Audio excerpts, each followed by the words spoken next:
नहायत ही बावकार सदर मोहतरम फ़ज़ीलतुल शेख मोहम्मद जुनैद मक्की हफ़िज़हुल्लाह,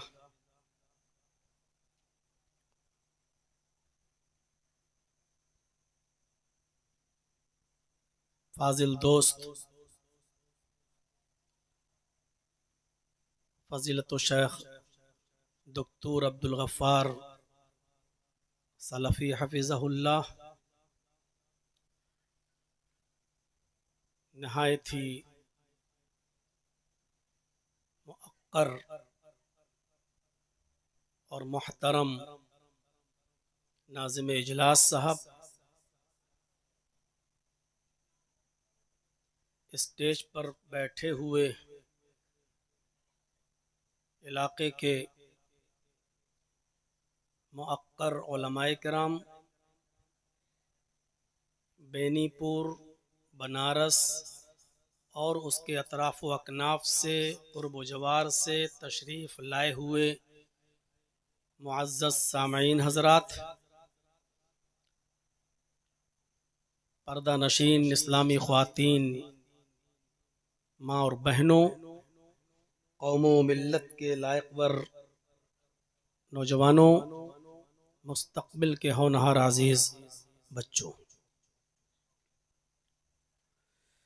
मुझे सही से याद नहीं कि बेनीपुर की इस सरजमीन पर मैं कब आया था, लेकिन इतना याद है कि मैं यहाँ प्रोग्राम कर चुका हूँ। पेशरू खतीब से आपने नबी अकरम सल्लल्लाहु अलैहि वसल्लम की घरेलू ज़िंदगी के मौजू पर बहुत ही पुरमग़ज़ और नहायत ही खूबसूरत तकरीर समाअत फरमाई है। अल्लाह तबारक व तआला हमें अमल करने की तौफीक अता फरमाए।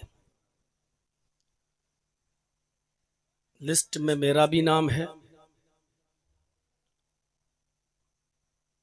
जिस बात का अंदाज़ा था कि इस वक्त टाइम मिलेगा, मैं उसमें गलत नहीं, और जो सोच रहा था वही टाइम हमको मिला भी। इश्तिहार में मेरा मौजू आपने देखा होगा, लेकिन चूंकि मैं उस मौजू पर कई मरतबा बोल चुका हूँ, इसलिए मुझे इस बात की फ़िक्र हुई कि नबी अकरम सल्लल्लाहु अलैहि वसल्लम की मक्की ज़िंदगी और वो भी मुश्किल हालात से भरी हुई ज़िंदगी के मौजू पर कई मरतबा मेरे ख़िताब कई जगहों पर हो चुके हैं, इसलिए मुझे थोड़ा सा मौजू चेंज करना चाहिए। तो इसलिए मैंने अपनी सवाबदीद के मुताबिक, अपनी सहूलत के मुताबिक और मुआशरे की ज़रूरत को देखते हुए जिस मौजू का इंतखाब किया है, वो आयत करीमा मैंने आपके सामने पढ़ दी है। इसमें कोई शक नहीं कि ये दुनिया जिसने बनाई है, दुनिया को चलाने और दुनिया में किस तरीके से रहा जाए, इसके उसूल भी उसी ने बनाए हैं। जब कोई कंपनी कोई गाड़ी निकालती है, तो वही कंपनी उस गाड़ी को चलाने का तरीका भी बताती है, मैनिफेस्टो भी जारी करती है, किताब भी देती है, और ये बताती है कि इस गाड़ी को इस तरीके के मुताबिक चलाया जाए तो ये गाड़ी चलेगी। और अगर आपने हमारे बताए हुए तरीके के मुताबिक इस गाड़ी को नहीं चलाया, तो फिर हमारी कोई गारंटी नहीं। इसी तरीके से अल्लाह तबारक व तआला ने इस दुनिया को बनाया है और हमें इस दुनिया के अंदर पैदा किया है। इस दुनिया को हमें किस हैसियत से देखना है और इस दुनिया से हमें कितना फायदा उठाना है और इस दुनिया को हमें कितनी कदर मंजिलत देनी है और इस दुनिया से हमें कितना बचना है,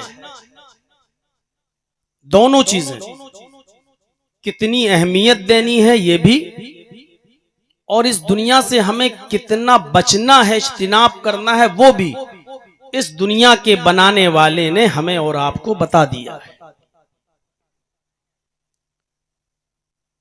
इसीलिए जहां ये कहा कि दुनिया की जिंदगी महज धोखे की जिंदगी है, वहीं उसने ये भी कहा कि दुनिया के अंदर बहुत सी भलाइयां और बहुत सी खूबियां भी हैं। इसलिए दुनिया के अंदर रहो तो उन भलाइयों और खूबियों को हासिल भी करो और उसकी दुआ भी मांगो अल्लाह तबारक व तआला से। जो आयत मैंने आपके सामने पढ़ी है, उस आयत के अंदर अल्लाह तबारक व तआला ने फरमाया, देखिए पहले एक जहन बनाया हमारा कि कोई चीज दूर से बड़ी खूबसूरत लगती है या हमारी अक्ल और नजर में बहुत अच्छी होती है, लेकिन जब हम करीब में जाकर झांकते हैं और देखते हैं तो वो चीज हमें बहुत ही बुरी और गलत नजर आती है। और फिर जब हम उस गलती को देखते हैं तो शर्मिंदा होते हैं।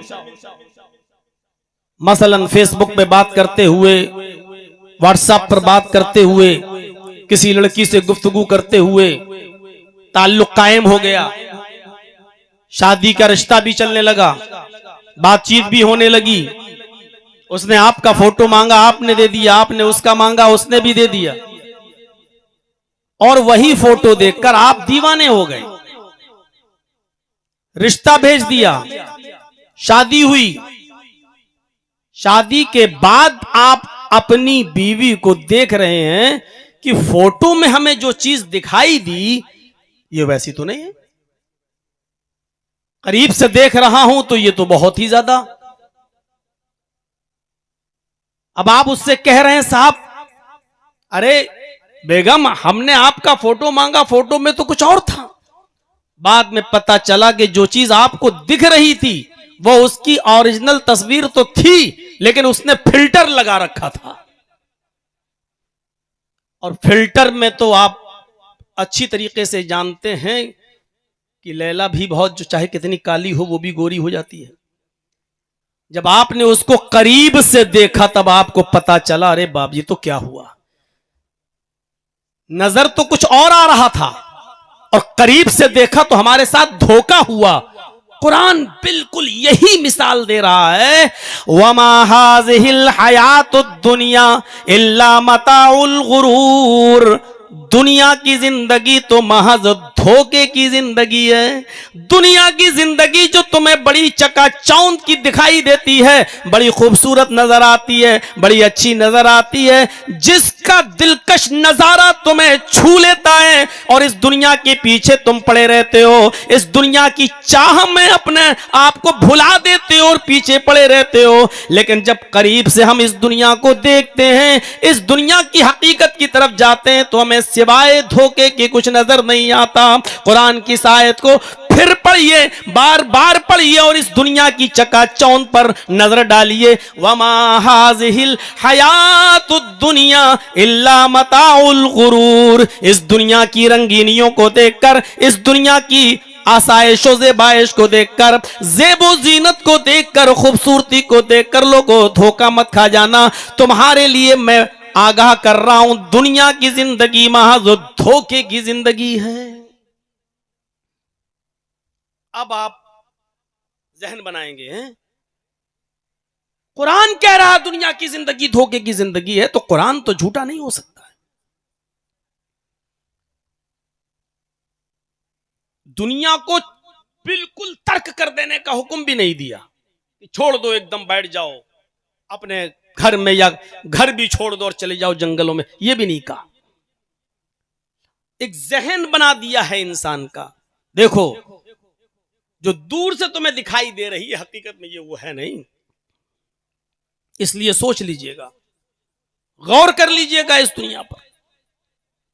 एक और जगह अल्लाह तबारक व तआला ने इसी दुनिया की हैसियत को और उसकी हकीकत को हमारे और आपके सामने रखते हुए फरमाया, या अय्युहन्नासु इन्ना वअदल्लाहि हक़ फला तगुर्रन्नकुमुल हयातुद दुनिया वला यगुर्रन्नकुम बिल्लाहिल गरूर। हाय सारी दुनिया के इंसानों, या मुसलमानों को नहीं कहा, या अय्युहन्नास, हाय सारी दुनिया के लोगों, हाय सारी दुनिया के इंसानों, इन्ना वअदल्लाहि हक़, अल्लाह का वादा बिल्कुल बरहक है। अल्लाह के वादे में कोई कमी नजर नहीं आएगी, अल्लाह के वादे में तुम्हें कोई कदूरत, कोई झूठ, कोई फरेब नजर नहीं आएगा। इन्ना वअदल्लाहि हक़, अल्लाह का वादा बिल्कुल बरहक है, सच्चा है।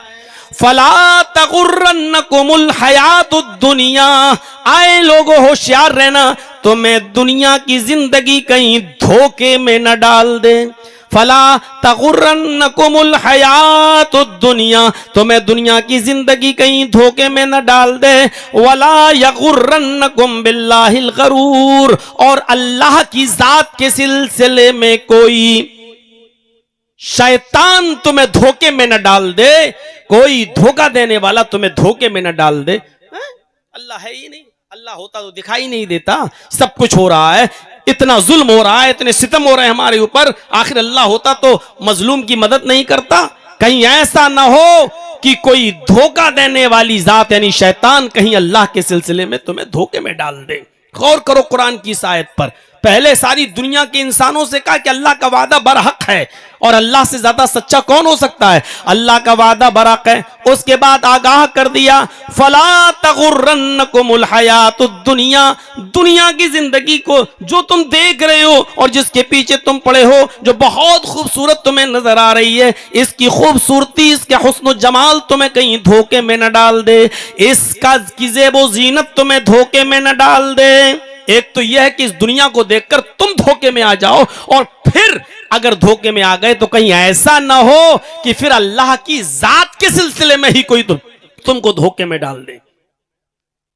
शैतान तो हर वक्त पीछे पड़ा हुआ है, वही है जो अल्लाह की जात के सिलसिले में तुम्हें धोखे में डाल सकता है। तो दूर से जो चीज नजर आए वो हर चमकती हुई चीज सोना नहीं होती है।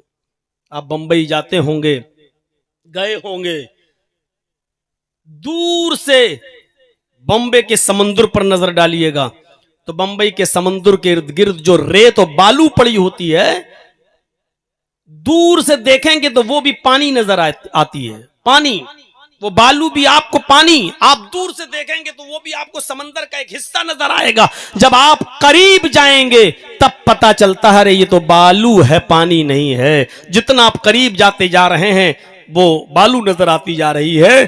तो मेरे भाइयों, जिस तरीके से आपको दूर से जो चीज पानी दिखाई दे रही है, करीब जाने के बाद आपको पता चला कि मेरी नजरें धोखा खा गईं, ये पानी नहीं था, ये तो बालू है, ये तो रेत है।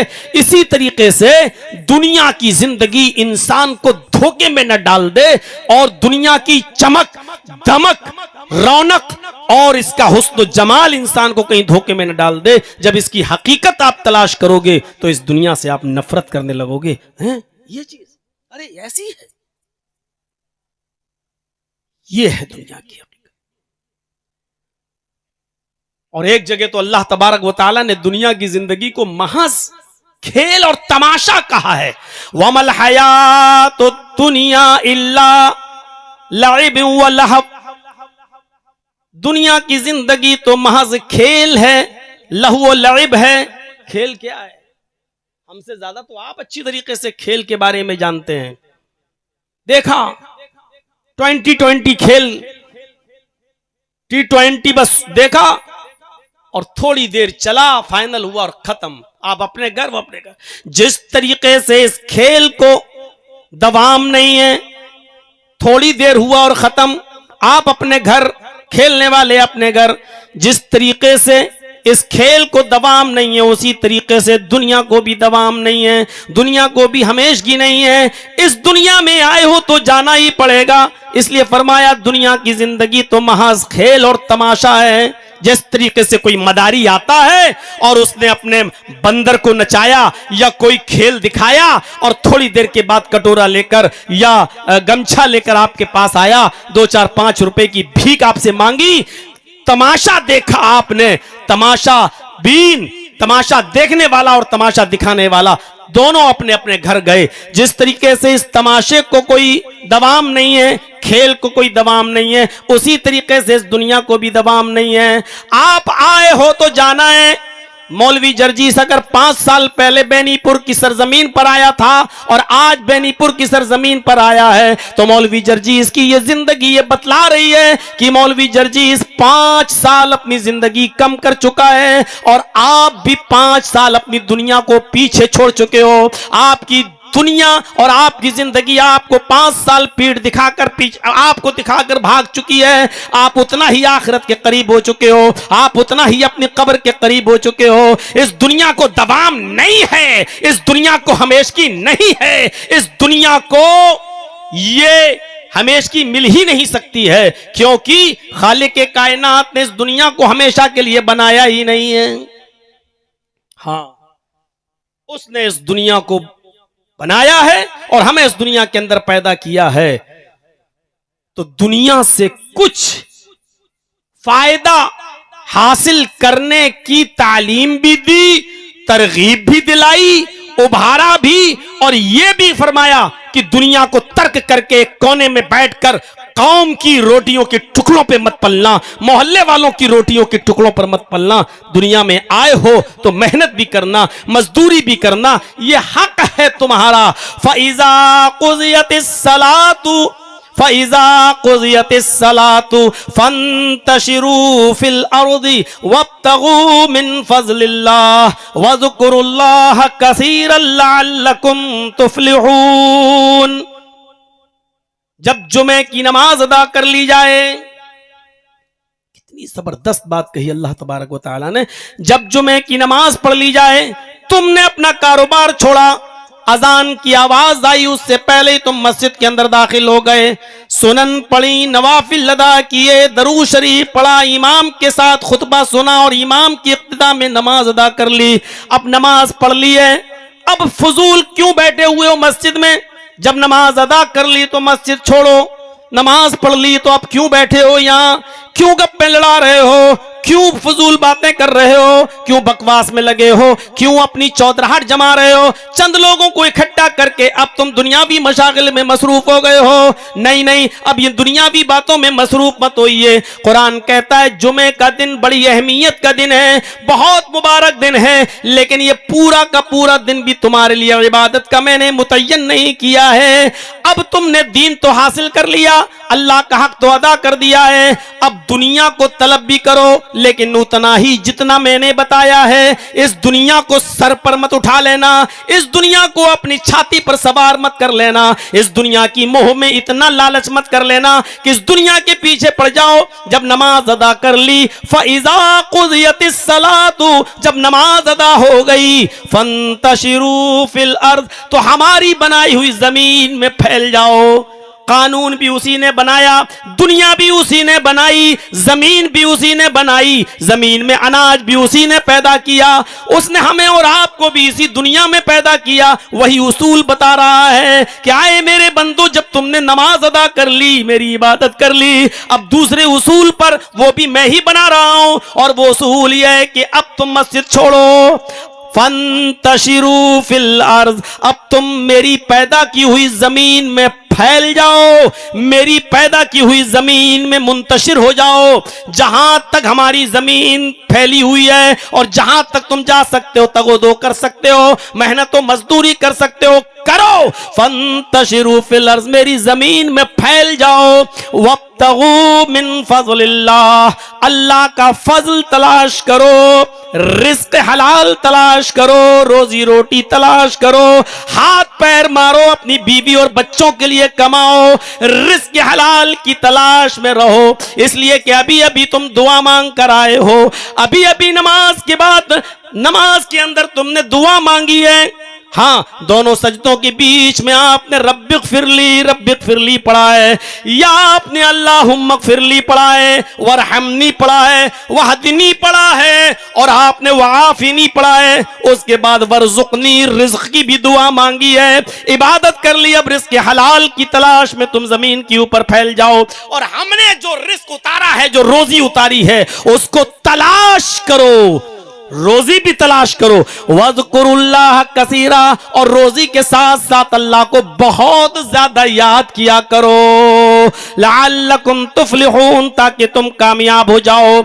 जब अल्लाह का जिक्र भी करोगे, रिज़्क़ हलाल भी तलाश करोगे, अल्लाह की इबादत भी करोगे, रोजी रोटी भी कमाओगे, मेहनत भी करोगे, और जरूरत के मुताबिक इस दुनिया को हासिल भी करोगे, तभी लअल्लकुम तुफ्लिहून, तभी कामयाबी तुम्हारी कदम बोसी करेगी, तुम्हें चूमेगी, तुम्हारे कदमों पे गिरेगी। कामयाबी के लिए दोनों चीजें जरूरी हैं, अल्लाह की इबादत भी, अल्लाह का जिक्र भी, और मेहनत और मजदूरी भी, ये दोनों चीजें जरूरी हैं। तो मेरे प्यारे साथियों, यहां हम और आप नजर डालें कि किस तरीके से सीमा बांधा है अल्लाह तबारक व तआला ने। अभी तो कुरान की आयतें चल रही हैं, अभी थोड़ी देर के बाद अब हम अहदीस की तरफ भी आएंगे कि अल्लाह के रसूल सल्लल्लाहु अलैहि वसल्लम ने क्या बताया।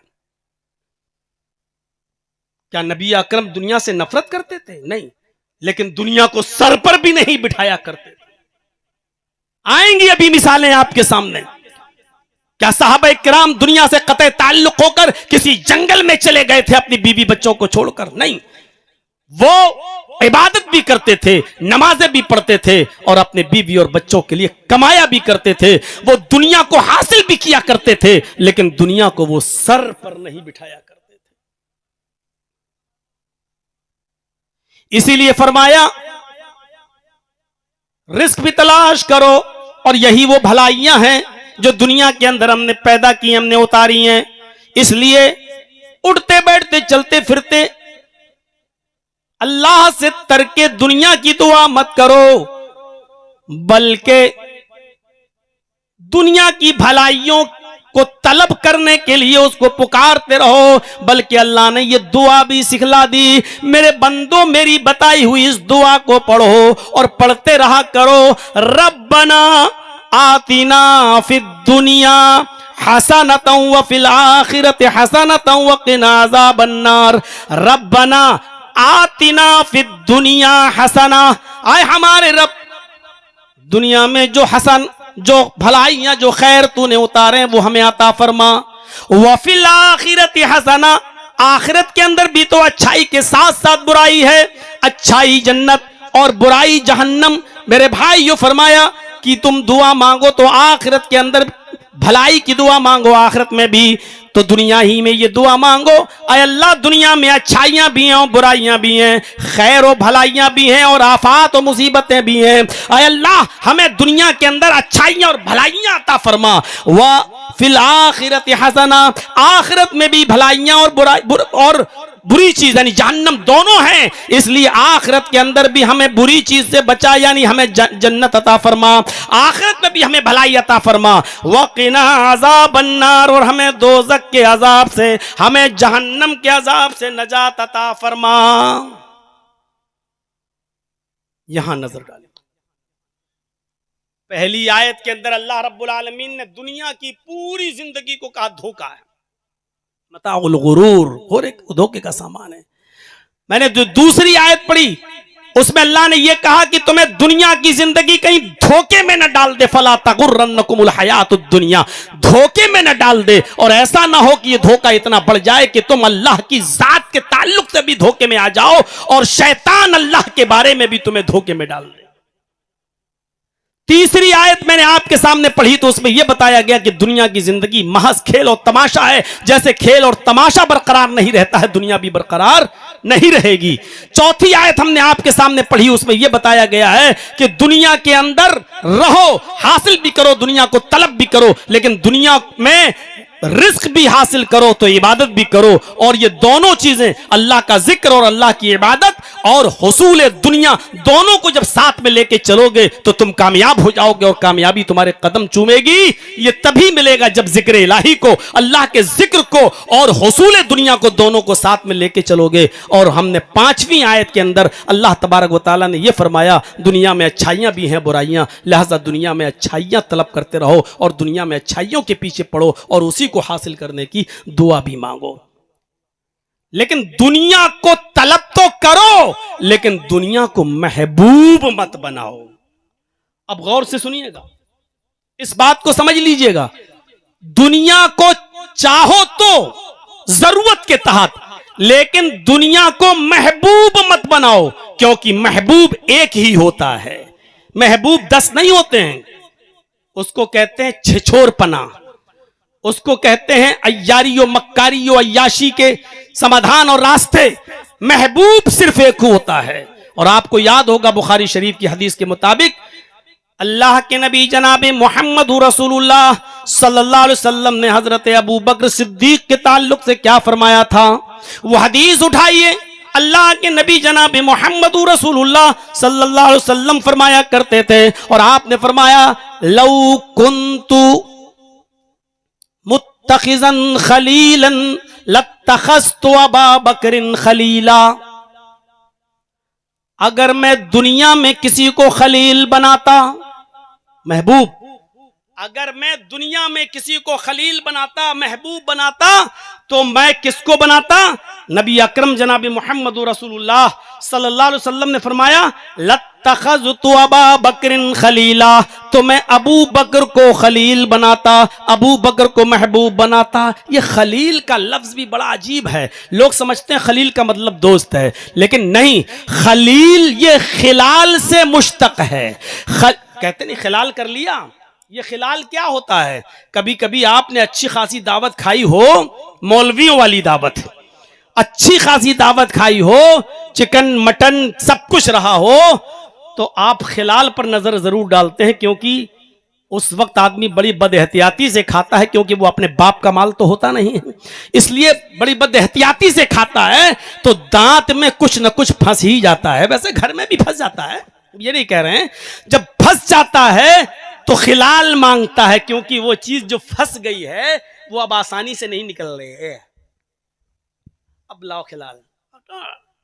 कभी कभी वो खिलाल लकड़ी वाला है तो वो भी टूट जाता है, लेकिन रेशा नहीं निकलता।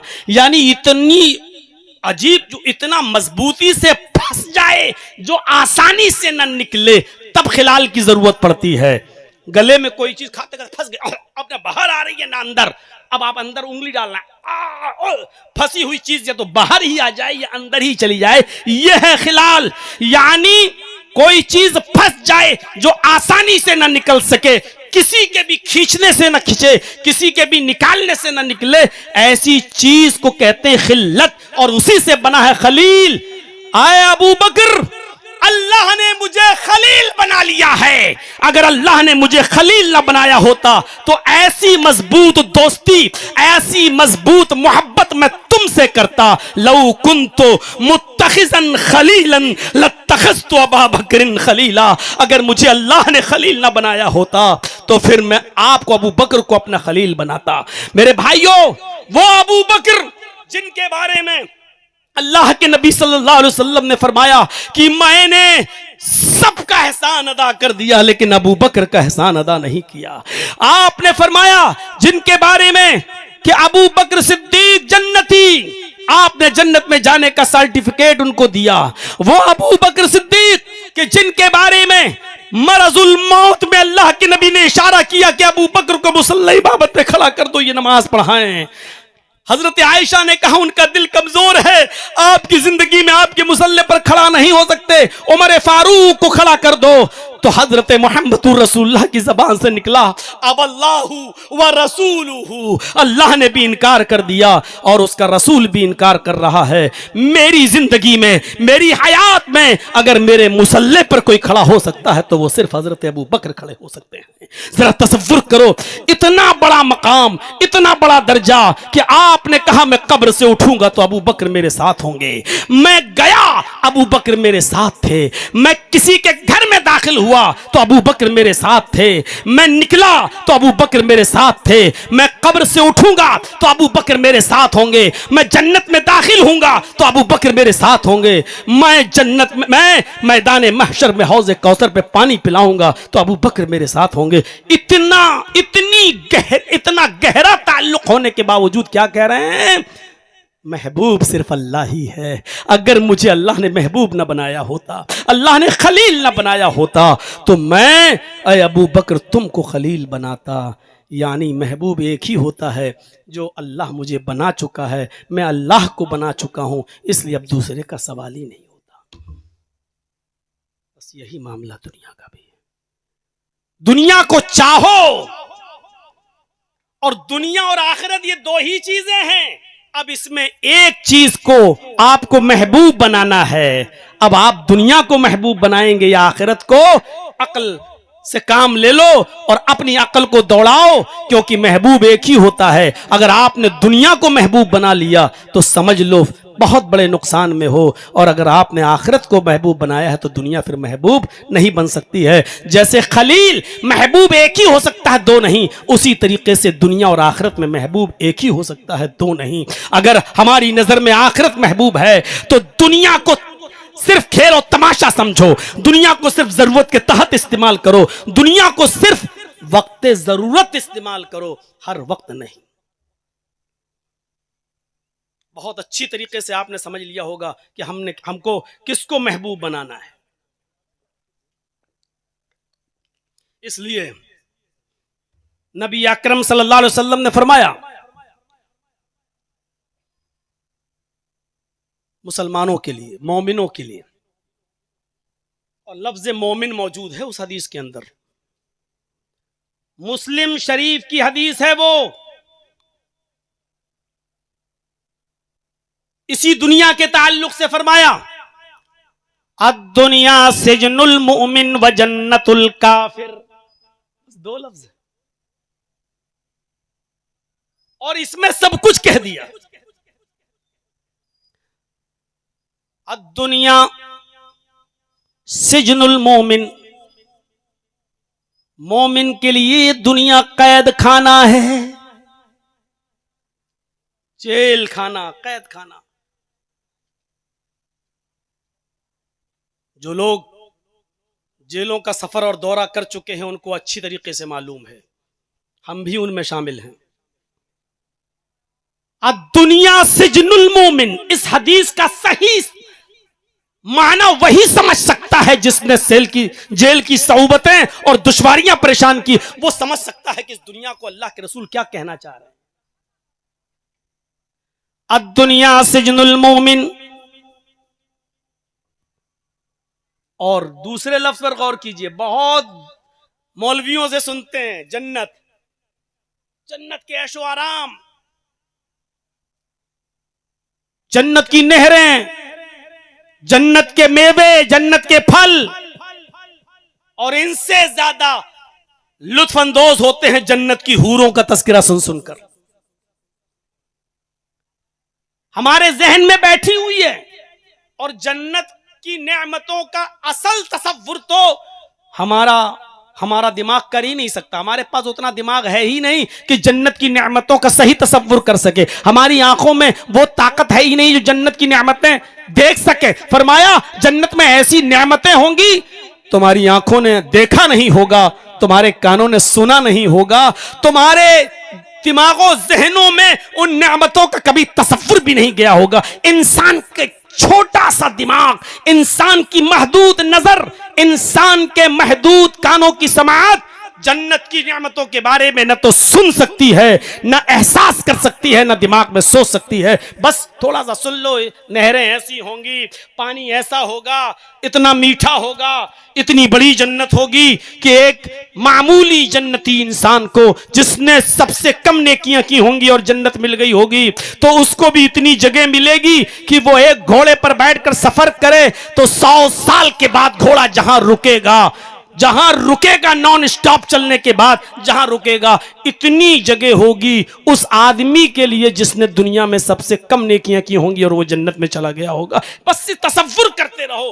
अब तसव्वुर ये भी करो कि एक घोड़े पर हम आज बैठे और 100 साल तक दौड़ता रहे और चलता रहे और कहीं ना रुके, न खाने के लिए, न पीने के लिए, न पेशाब के लिए, न लैट्रिन और बाथरूम के लिए। 100 साल के बाद कहां रुकेगा वो, कितनी, और ये एक इंसान को, एक मोमिन को इतनी जगह मिलेगी। मेरे भाइयों जरा तसव्वुर करें, आप, हमारा दिमाग काम नहीं कर सकता है कि फिर सबसे आला दर्जे के मोमिन को क्या मकाम मिलेगा, कितनी बड़ी होगी जन्नत, हमारा जहन काम ही नहीं कर सकता, ना वहां तक पहुंच सकता है। लेकिन सुनो, अल्लाह कहता है जन्नतुल काफिर, ये दुनिया काफिरों के लिए जन्नत है। जन्नत के जिन ऐशो आराम के बारे में तुम्हारी आंखें इस वक्त देखती हैं और तुम्हारे अज़हान और कुलूब सोचते हैं ये दुनिया में काफिरों के लिए है, ये मत देखो। कितने लोग ऐसे हैं, मौलाना साहब 5 टाइम की नमाज भी पढ़ते हैं, रोजा भी रखते हैं, हज भी करते हैं, फिर भी परेशान है। देखिए अल्लाह सुनता ही नहीं हमारी। इस हदीस पर गौर करो, देखो काफिरों को क्या मिल रहा है। अरे अल्लामा इकबाल ने भी तो यही शिकवा किया था, काफिरों को मिले, काफिर को मिले हूर कुसूर और मुसलमान को फकत वादे हूर। यानी अल्लाह ये तेरा कैसा इंसाफ है कि काफिर को तो इस दुनिया में हूर कुसूर यानी खूबसूरत लड़की भी मिल जाए, बीवी भी मिल जाए, बेहतरीन और आलीशान मकान भी मिल जाए, बिल्डिंग भी मिल जाए, बंगलो भी मिल जाए, और मुसलमान को क्या, मरोगे तो हूर मिलेगी, मुसलमान को फकत वादे हूर। अल्लामा इकबाल ने शिकवा में ये बात कही, फिर जवाबे शिकवा में इसका जवाब भी दिया, मुस्लिम आई हुआ काफिर तो मिले हूरो कसूर। मुस्लिम आई हुआ काफिर यानी इस्लाम के जो कानून हैं उसको जब काफिरों ने अपनाया तो उसको इस दुनिया ही में जन्नत मिल गई, इस दुनिया में हूरो कसूर मिल गए। मुस्लिम आई हुआ काफिर तो मिले हूरो कसूर, तुम में कोई हूरों का चाहने वाला ही नहीं, जलवे तूर तो मौजूद है मगर मूसा ही नहीं। मेरे भाइयों, दुनिया सिजनुल मोमिन के लफ्ज़ पर गौर करो। ये दुनिया मोमिन के लिए कैद खाना है। मुसलमानों, ये अल्लाह की बहुत बड़ी नेमत है जो उसने हमें और आपको ईमान की दौलत से माला माल किया है।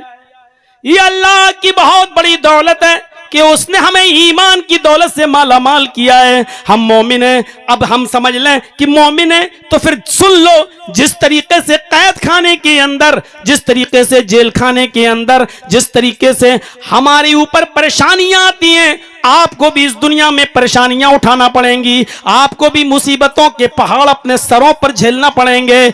अगर इस दुनिया को कैद खाना समझकर इस दुनिया में रहना पसंद करते हो तो मोमिन कहलाओ। अगर मोमिन बनना चाहते हो तो इस दुनिया को कैद खाना समझ लो और कैद की तरह, जेल की तरह परेशानियां उठाने की आदत डालो, तब तो तुम अपने ईमान को बचा सकते हो, वरना बहुत मुश्किल है। इस दुनिया को फिर आप सही तरीके से नहीं पा सकते हो।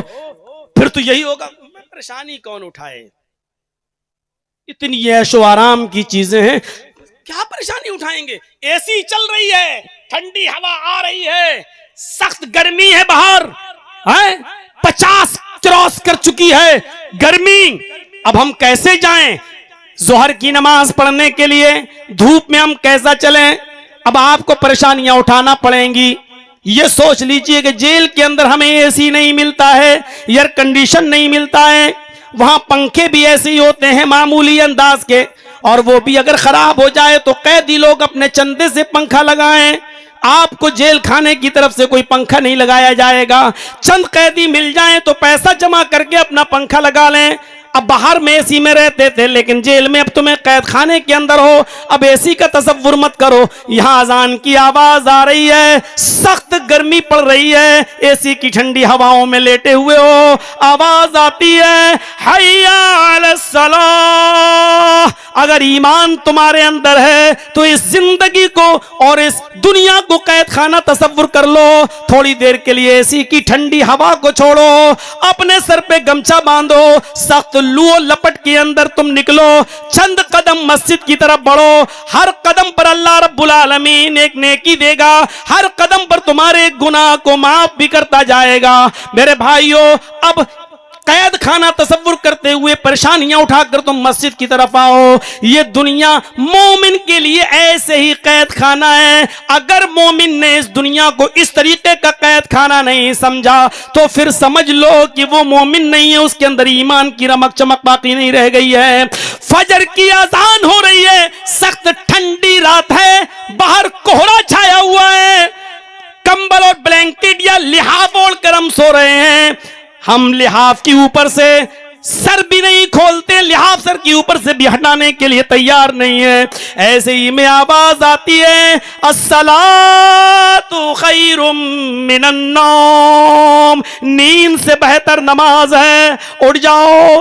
अब थोड़ी देर के लिए इस दुनिया को कैद खाना तसव्वुर कर लो। चाहे कितनी सर्दी पड़ती हो, आपको 4:30 या 5 बजे जेल में उठा दिया जाएगा, आपको गिनती के लिए बाहर खड़ा किया जाएगा, आपको कंबल ओढ़ के जाना हो, चादर ओढ़ के जाना हो, लेकिन अपना कंबल छोड़कर, अपना रूम छोड़कर, अपना सब कुछ छोड़कर आपको गिनती के लिए वहां हाजिर होना पड़ेगा। वहां आपको किसी की नहीं चलती है, वहां आपको हाजिरी देना ही देना पड़ती है। बस इस दुनिया को भी कैद खाना तसव्वुर कर लो। अपना घर मकान छोड़कर, अपनी बिल्डिंग छोड़कर, अपना लिहाफ कुर्बान करके मस्जिद की तरफ चले जाओ। ये दुनिया इसी तरीके का कैद खाना है मोमिन के लिए। अगर आप मोमिन हैं तो ये तौबत तो बर्दाश्त करनी पड़ेगी, ये तकलीफ तो बर्दाश्त करना पड़ेगी, तभी ईमान अगर बचा सकते हो तो। और अगर नहीं बचाना चाहो तो जाओ, लगाओ गोता किसी अय्याशी और मक्कारी के मकाम पर और फ्री में जहन्नम का टिकट खरीद लो। बहुत आसान है मेरे भाई, जो जहन्नम कदम कदम पर इस दुनिया में मौजूद है, इसलिए कि ये दुनिया काफिर के लिए जन्नत है, मोमिन के लिए कैद खाना है। इन दो जुमलों में कितनी बड़ी बात कह दी नबी अकरम जनाब मोहम्मद रसूलुल्लाह सल्लल्लाहु अलैहि वसल्लम ने। अद्दुनिया सिजनुल मोमिन व जन्नतुल काफिर।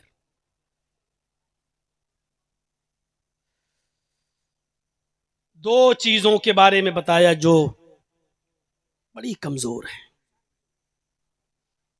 बुखारी शरीफ की हदीस है ये, नबी अकरम सल्लल्लाहु अलैहि वसल्लम ने फरमाया, गौर कीजिएगा, यहरमु बुनु आदम व यशिब्बु मिन हुस्नतान। आदमी बूढ़ा होता जाता है और उसकी दो ख्वाहिशें जवान होती जाती। जितना आदमी की उम्र बढ़ती जाएगी, बूढ़ा होता जाएगा, उसकी दो चीजें, दो ख्वाहिशें जवान होती जाएंगी, दो ख्वाहिशें उसकी जवान होंगी।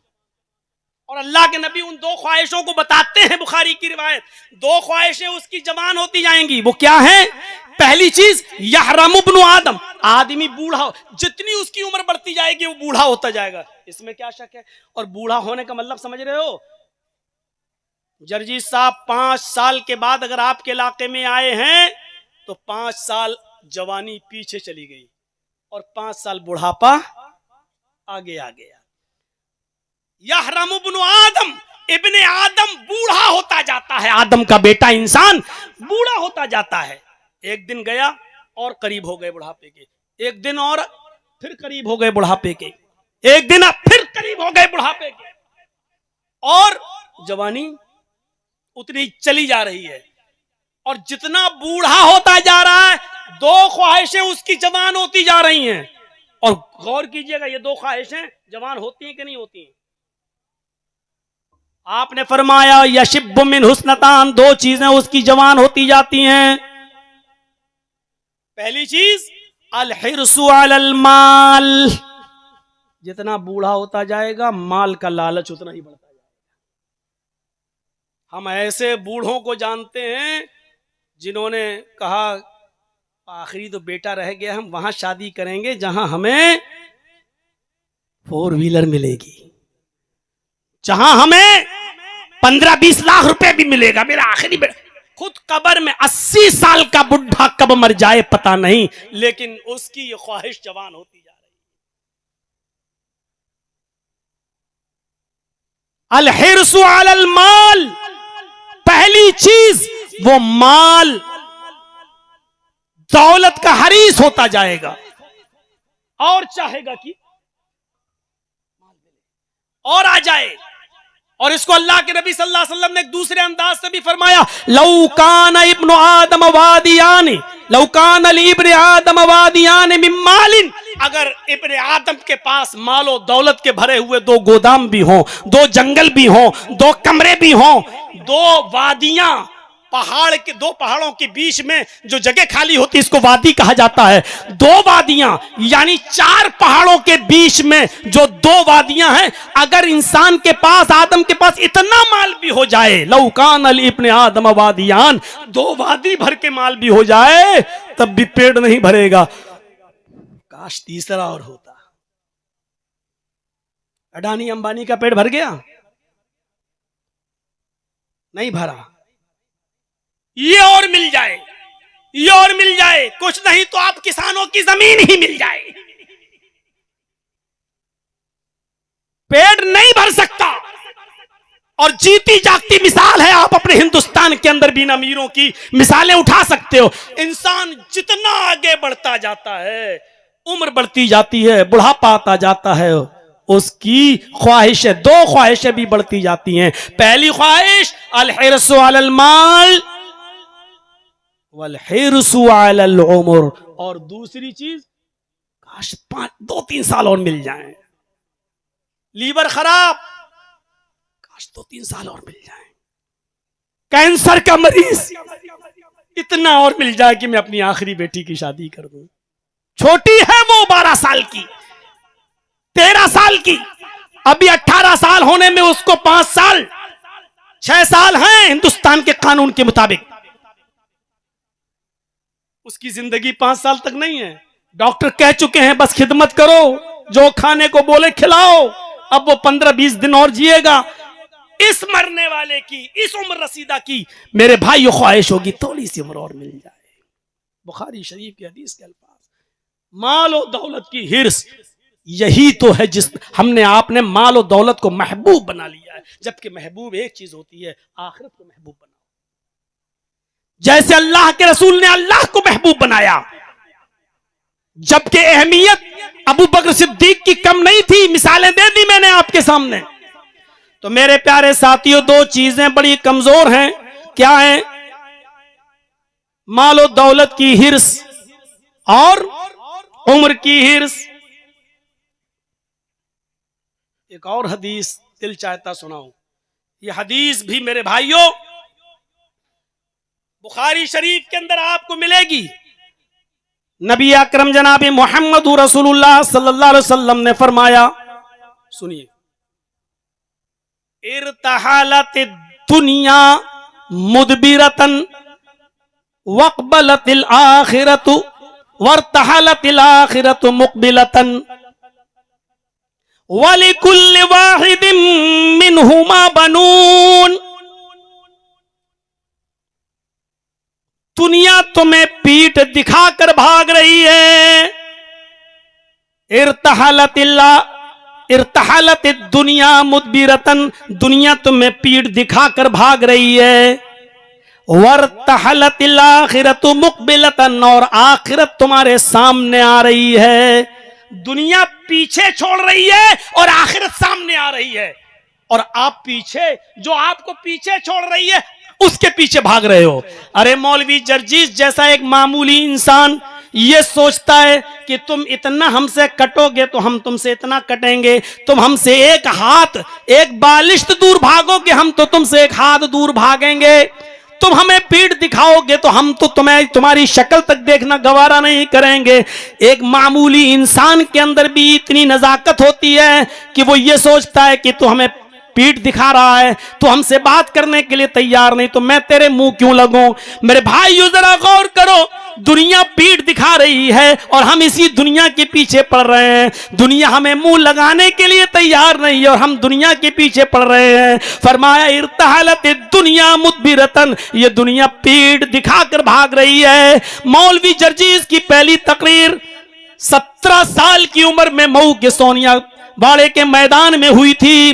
गौर कीजिए आप, जब 17 साल की उम्र में मौलवी जर्जीस की पहली तकरीर सोनिया बाड़े के मैदान में हुई है, उसके बाद फिर हम आगे बढ़े और आज 17 साल के बाद से लेकर अब कितने साल का अरसा गुजर चुका है। ये दुनिया मौलवी जर्जीस को इतने साल पीठ दिखाकर भाग चुकी है। जिन लोगों ने सोनिया बाड़े की तकरीर उतने साल पहले सुनी थी, आज उनका हाल क्या है। कितने बच्चों के वो बाप बन चुके हैं और कितनी बेटियों की वो शादी करा के नाना भी बन चुके हैं, दादा भी बन चुके हैं। मेरे भाइयों, दुनिया उनको इतना ही पीठ दिखा चुकी है, लेकिन इसके बावजूद हम उसी दुनिया के पीछे पड़े हुए हैं। जो दुनिया हमें पीठ दिखा रही है, हमसे भागना चाहती है और हम उसी के पीछे पड़े हुए हैं। वर्तहलतिल आखिरतु मुक़बिलतन, और आखिरत हमारे सामने आ रही है।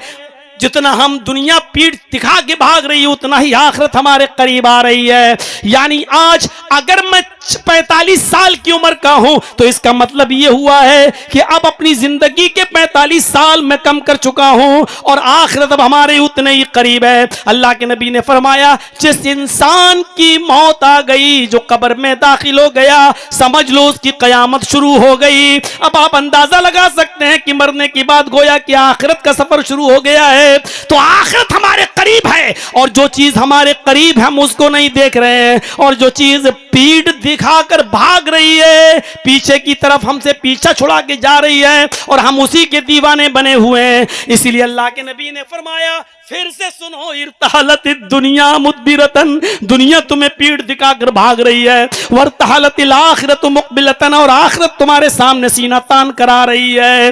वलिकुल्लि वाहिदतिन मिनहुमा बनून, दुनिया और आखिरत दोनों में से हर एक की औलादें, हर एक के बच्चे हैं। दुनिया की भी औलादें, आखिरत की भी औलादें। दुनिया के भी बेटे हैं, आखिरत के भी बेटे हैं। दुनिया के भी बच्चे हैं, आखिरत के भी बच्चे हैं। कूनू मिन अबनाइल आखिरा वला तकूनू मिन अबनाइद दुनिया। अल्लाह के नबी फरमाते हैं, लोगों आखिरत के बेटे बनो, दुनिया की औलाद मत बनो। आखिरत के बच्चे बनो, आखिरत के बेटे बनो, दुनिया की औलाद में शामिल मत हो जाओ। दुनिया के बेटा मत बनो।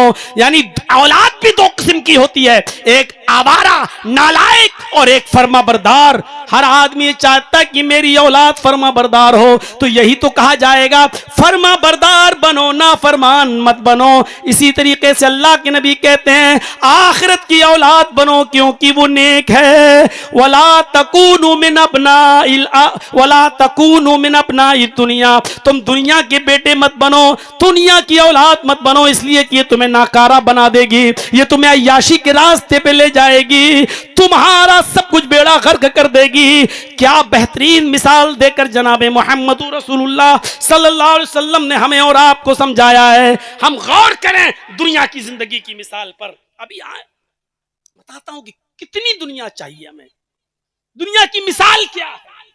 मिसाल सुनेंगे तो सोचने पर मजबूर होंगे कि आप की बात तो सही है। हर आदमी कहेगा कि हाँ मिसाल। मेरे भाइयों आप आगे तो आइए, चलते तो जाइए, पहले थोड़ी सी हदीस तो सुन लीजिए एक दो और। दो अजीम फितनों से भी मोहम्मद रसूलुल्लाह ने हमें रोका है। दो अजीम फितनों से भी अल्लाह के नबी ने हमें मना किया है। उन अजीम फितनों में दुनिया भी एक अजीम फितना है। मुस्लिम शरीफ की रिवायत, अल्लाह के नबी फरमाते हैं कि इन्न दुनिया हुल्वतुन खज़िरतुन व अन्नल्लाह मुस्तखलिफुकुम फीहा। क्या बेहतरीन मिसाल दी है। लोगों ये दुनिया बड़ी मीठी है, लगती है मीठी। अभी देख लीजिए हमारे लखनऊ में टाकीज में फिल्म हॉल पर एक फिल्म लगी थी चंद दिनों के लिए,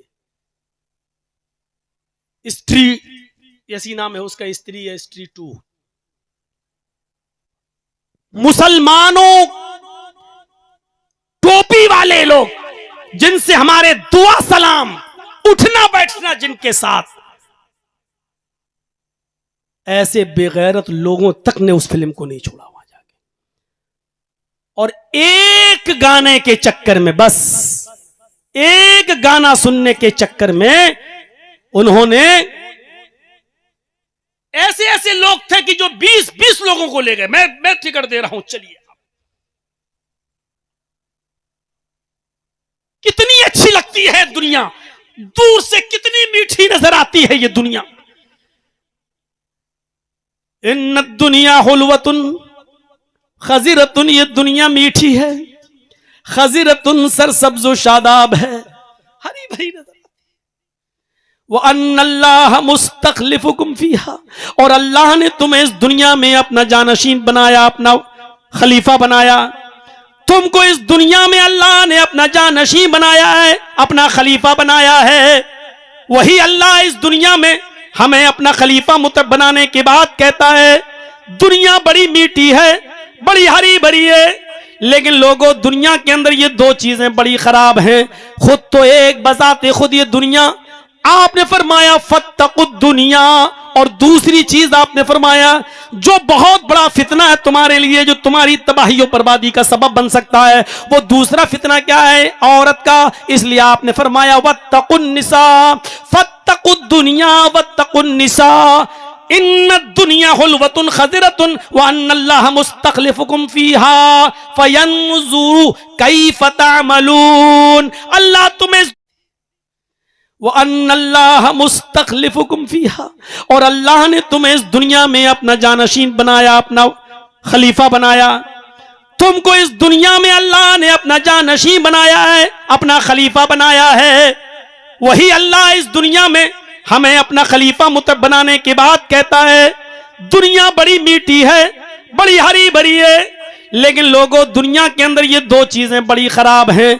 खुद तो एक बजाते खुद ये दुनिया आपने फरमाया फत्तकुद दुनिया, और दूसरी चीज आपने फरमाया जो बहुत बड़ा फितना है तुम्हारे लिए, जो तुम्हारी तबाही और बर्बादी का सबब बन सकता है, वो दूसरा फितना क्या है? औरत का। इसलिए आपने फरमाया वत्तकुन निसा, फत्तकुद दुनिया वत्तकुन निसा, इन्न दुनिया हुल्वतुन खज़िरतुन व अन्नल्लाह मुस्तखलिफुकुम फीहा फयंजुरु कैफ तअमलून। अल्लाह तुम्हें इस दुनिया में अपना खलीफा बनाता है ताकि देखे कि कौन अच्छा अमल करता है, कौन कैसा अमल करता है।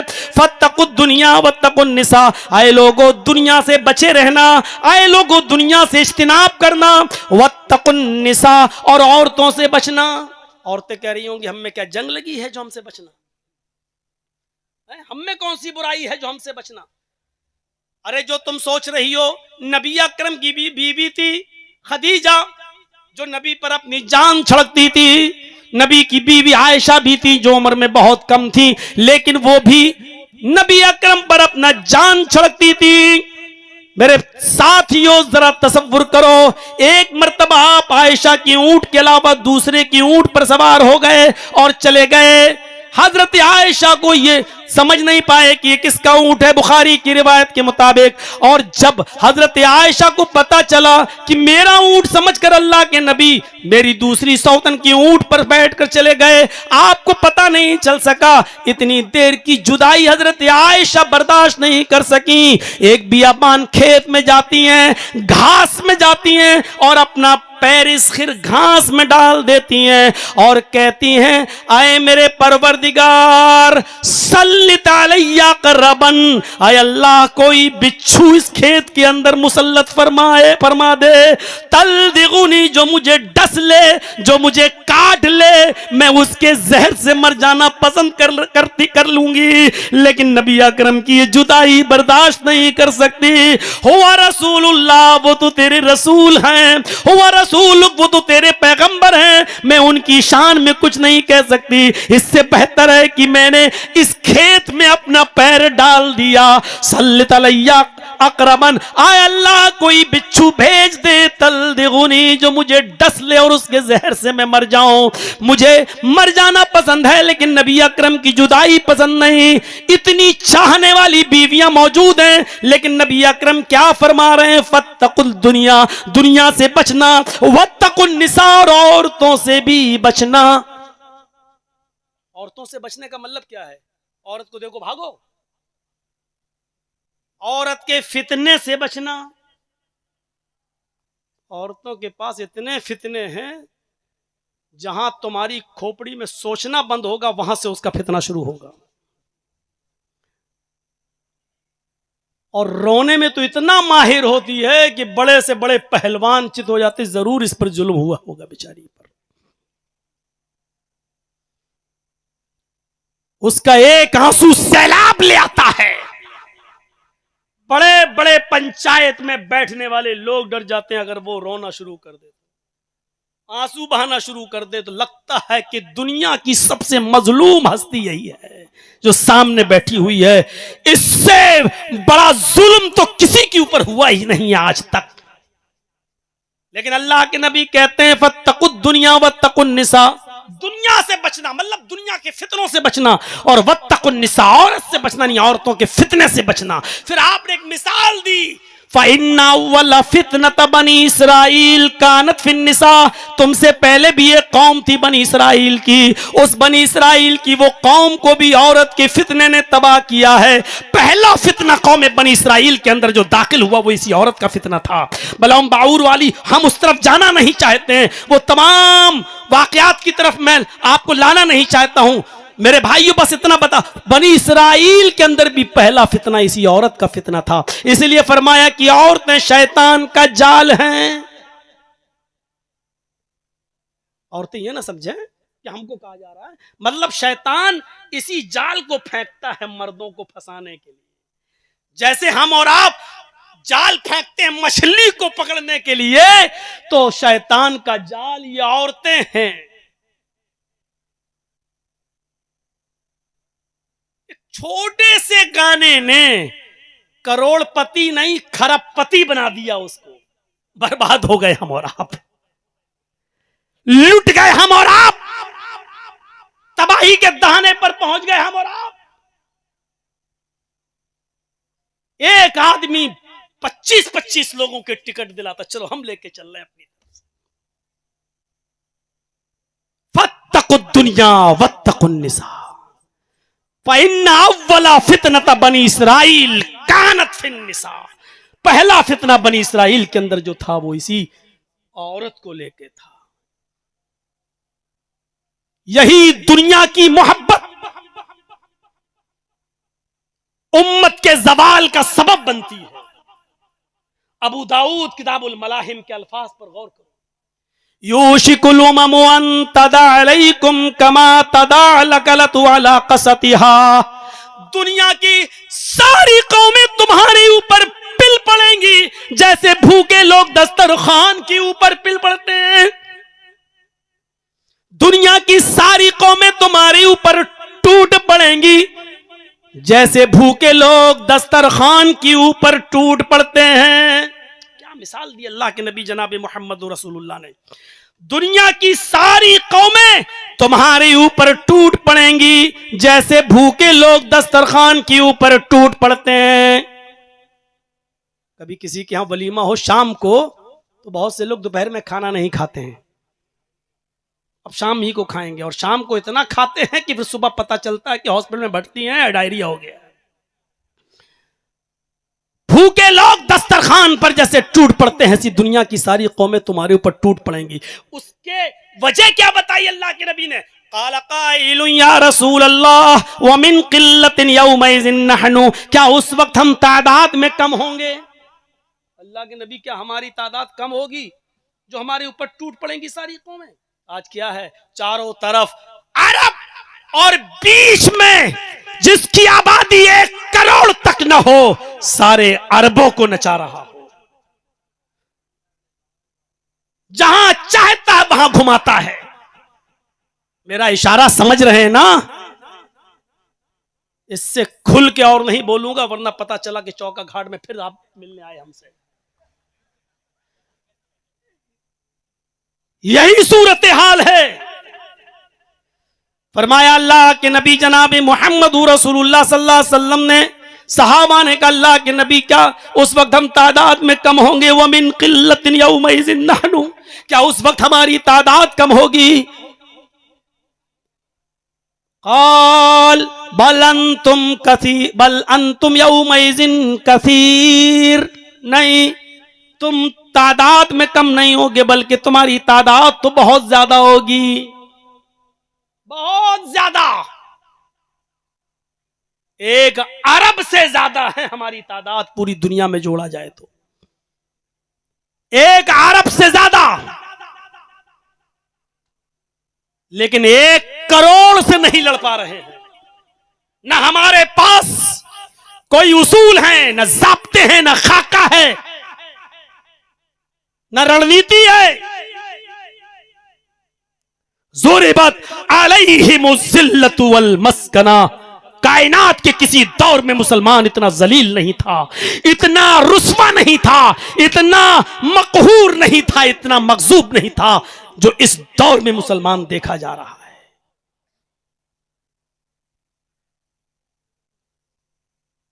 उस वक्त तादाद में तुम कम नहीं होगे, तुम्हारी तादाद बहुत ज्यादा होगी। फिर वजह क्या होगी अल्लाह के नबी? फिर हमारे ऊपर दुनिया की सारी कौमें क्यों टूट पड़ेंगी? हमें क्यों नचाएंगी? हमें क्यों खा जाएंगी?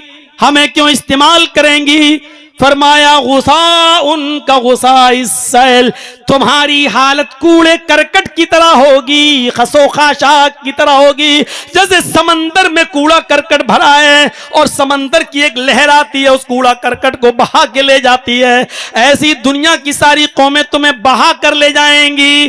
कोई हैसियत नहीं, तादाद में तुम बहुत ज्यादा होगे। जैसे समंदर में पड़ा हुआ कूड़ा करकट खसो खाशाक बहुत ज्यादा होता है, ऐसी तुम्हारा तादाद भी तुम्हारी बहुत ज्यादा होगी, लेकिन समंदर की लहरें कूड़े करकट को खसो खाशाक को जहां ले जाना चाहती हैं ले जाती हैं। ऐसे ही दुनिया की सारी कौमें तुम्हें नचाएंगी, जहां चाहेंगी, इस्तेमाल करेंगी जैसे चाहेंगी। गुस्सा उनका गुस्सा इस सैल। वला यंज़िअन्नल्लाहु मिन सुदूरि अदुव्विकुमुल महाबा, तुम्हारे ऊपर दुनिया की सारी कौमें इसलिए टूट पड़ेंगी क्योंकि तुम्हारा रोबो दबदबा जो काफिरों के दिलों पर बैठा हुआ है वो अल्लाह ताला निकाल देगा। काफिरों के दिलों से तुम्हारा रोबो दबदबा निकल जाएगा। देख लीजिए, एक जालिम मुल्क इजराइल का जो मुसलमानों का रोबो दबदबा होना चाहिए, जो अरब मुल्कों का रोबो दबदबा होना चाहिए, एक तरफ शाम है, एक तरफ लबनान है, इधर ईरान है, इधर ये है, इधर वो है, सारी चीजें बीच में फंसा हुआ जैसे 32 दांतों के बीच में जबान। लेकिन इसके बावजूद मेरे भाइयों, अरबों का रोबो दबदबा, मुसलमानों का रोबो दबदबा उसके अंदर से निकल चुका है। कोई खौफ नहीं है। वाला इस पेशीन गोई को तो अल्लाह के नबी ने 1400 साल पहले ही बयान कर दिया था। वाला यंज़िअन्नल्लाहु मिन सुदूरि अदुव्विकुमुल महाबा, अल्लाह रब्बुल आलमीन काफिरों के दिलों से तुम्हारा रोबो दबदबा निकाल देगा। वाला यग़ज़िफ़न्नल्लाहु फी क़ुलूबिकुमुल वहन, और अल्लाह रब्बुल आलमीन तुम्हारे दिलों के अंदर वहन पैदा कर देगा, तुम्हारे दिलों में कमजोरी पैदा कर देगा, वहन पैदा कर देगा। सहाबाए किराम ने यह लफ्ज पहली बार सुना था, वहन, कमजोरी। अल्लाह के नबी ये क्या है? अल्लाह वहन पैदा कर देगा, ये क्या है? मल बहनु या रसूल अल्लाह, आए अल्लाह के नबी कैसी कमजोरी हमारे दिल में पैदा कर देगा? आए अल्लाह के नबी वहन क्या है, ये कौन सी कमजोरी है? फरमाया, जानते हो जिन चीजों की वजह से ये होगा वो 2 चीजें हैं, वही सबसे बड़ी तुम्हारी कमजोरी होगी, और इन्हीं दोनों कमजोरियों की वजह से दुनिया की सारी कौमें तुम्हारे ऊपर टूट पड़ेंगी। हुब्बुद दुनिया व कराहियतुल मौत। अल्लाह के नबी फरमाते हैं कि अल्लाह ताला तुम्हारे दिलों में दुनिया की मोहब्बत डाल देगा। दुनिया तुमसे छूटेगी नहीं, दुनिया को छोड़ नहीं पाओगे, दुनिया के पीछे पड़े रहोगे और दुनिया की चाहत में इतना आगे बढ़ जाओगे कि तुम्हारी मस्जिदें खाली होंगी, इबादतों से तुम्हें मतलब नहीं होगा, अपनी औलाद की तालीम और तरबियत से मतलब नहीं होगा, उनके दीनी माहौल में उनको जज्ब करने से तुम्हें फुर्सत नहीं मिलेगी। फरमाया दुनिया की मोहब्बत तुम्हारे दिलों में अल्लाह रब्बुल आलमीन डाल देगा। वह कराहियतुल मौत, और मौत को तुम ना पसंद करने लगोगे। अल्लाह की राह में मरना तुम्हें गवारा नहीं होगा, जिहाद का नाम सुनोगे भागने लगोगे, अल्लाह की राह में जान देने से तुम्हें नफरत हो जाएगी, तुम कराहियत महसूस करने लगोगे। ये 2 कमजोरियां तुम्हारे अंदर जब पैदा हो जाएंगी तुम मरो और कटो, और दुनिया की सारी कौमें तुम्हारे ऊपर ऐसे ही टूट पड़ेंगी जैसे भूखे लोग दस्तरखान के ऊपर टूट पड़ते हैं। वरना सहाबाए किराम के दिलों में दुनिया की हैसियत क्या थी? क्या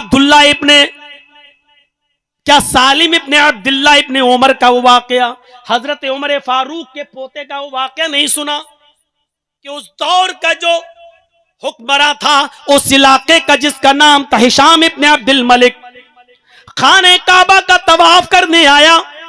उसने देखा कि खाने काबा का तवाफ हो रहा है और एक नौजवान शख्स खाने काबा का तवाफ कर रहा है, लेकिन उसके एहराम में पैबंद लगे हुए, जोड़ लगे हुए, कई जोड़ लगे हुए।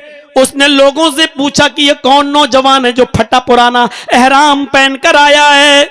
किसी ने बताया हिशाम, ये हजरत उमर फारूक के पोते हैं, इनका नाम सालिम है, ये अब्दुल्ला के बेटे हैं। सालिम के बाप का नाम अब्दुल्ला और अब्दुल्ला के बाप का नाम उमर, यानी उमर के बेटे अब्दुल्ला और अब्दुल्ला के बेटे सालिम, उमर फारूक के पोते। हिशाम इब्ने अब्दुल मलिक की आंखों में आंसू आ गए।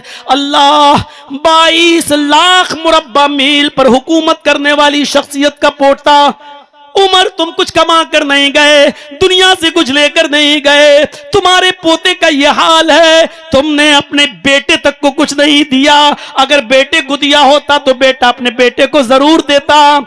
हिशाम इब्ने अब्दुल मलिक ने तवाफ के दौरान अब्दुल्ला इब्ने सालिम से मुलाकात की, कहा अस्सलामु अलैकुम। सालिम इब्ने अब्दुल्ला ने कहा वालेकुम अस्सलाम। कहा मुझे जानते हो? सालिम इब्ने अब्दुल्ला ने कहा अल्लाह के बंदे हो, मैं भी अल्लाह का बंदा हूं। तुम भी यहाँ इबादत के लिए आए हो, मैं भी यहाँ हूँ, उम्रे की गर्ज से आया हूँ, तवाफ की गर्ज से आया हूँ, इससे ज्यादा और क्या जानना है। फिर एक तवाफ का चक्कर पूरा हुआ। हिशाम इब्ने अब्दुल मलिक ने कहा कि मैं हिशाम हूं, इस इलाके का हुक्मरान हूं, खलीफा हूं। जवाब दिया, चलो अल्हम्दुलिल्लाह, आज आपसे मुलाकात हो गई, ठीक है तवाफ कर लिया जाए। सालिम इब्ने अब्दुल्लाह ने ज्यादा लिफ्ट ही नहीं दी। तीसरे चक्कर में हिशाम ने कहा, सालिम इब्ने अब्दुल्लाह, तुम्हारी हालत देखकर कुछ मदद करने को दिल करता है, बताओ तुम्हें किस चीज की जरूरत है, अगर किसी चीज की जरूरत हो तो लिस्ट दे देना, आपके घर पहुंचा दी जाएंगी। सालिम इब्ने अब्दुल्लाह ने क्या जवाब दिया, इन्नी लास्तही मिनल्लाहि अन अस्अला फी बैती गैरा। आए हिशाम, शुक्रिया, आपने कहा जज़ाकुमुल्लाह, अल्लाह आपको जज़ाए खैर दे। अल्लाह के घर में मुझे शर्म आती है अल्लाह से कि उसके घर में होते हुए मैं किसी गैर के सामने अपना दामन फैलाऊं, किसी गैर से मैं मदद मांगूं, किसी गैर से अपनी हाजत और अपनी मुश्किलें उसके सामने रखूं। इन्नी लास्तही मिनल्लाहि अन अस्अला फी बैतिही गैरा, मुझे अल्लाह से शर्म आती है उसके घर में होते हुए मैं किसी गैर के सामने दामन फैलाऊं। सालिम इब्ने अब्दुल्लाह ने 7 चक्कर पूरे लगाए, मकाम इब्राहिम के पास जाकर 2 रकात नमाज अदा की। 2 रकात नमाज अदा करने के बाद रफा यदैहि लस्समा, अपने दोनों हाथों को आसमान की तरफ उठा लिया और रो रो कर चुपके चुपके से दुआएं करने लगे।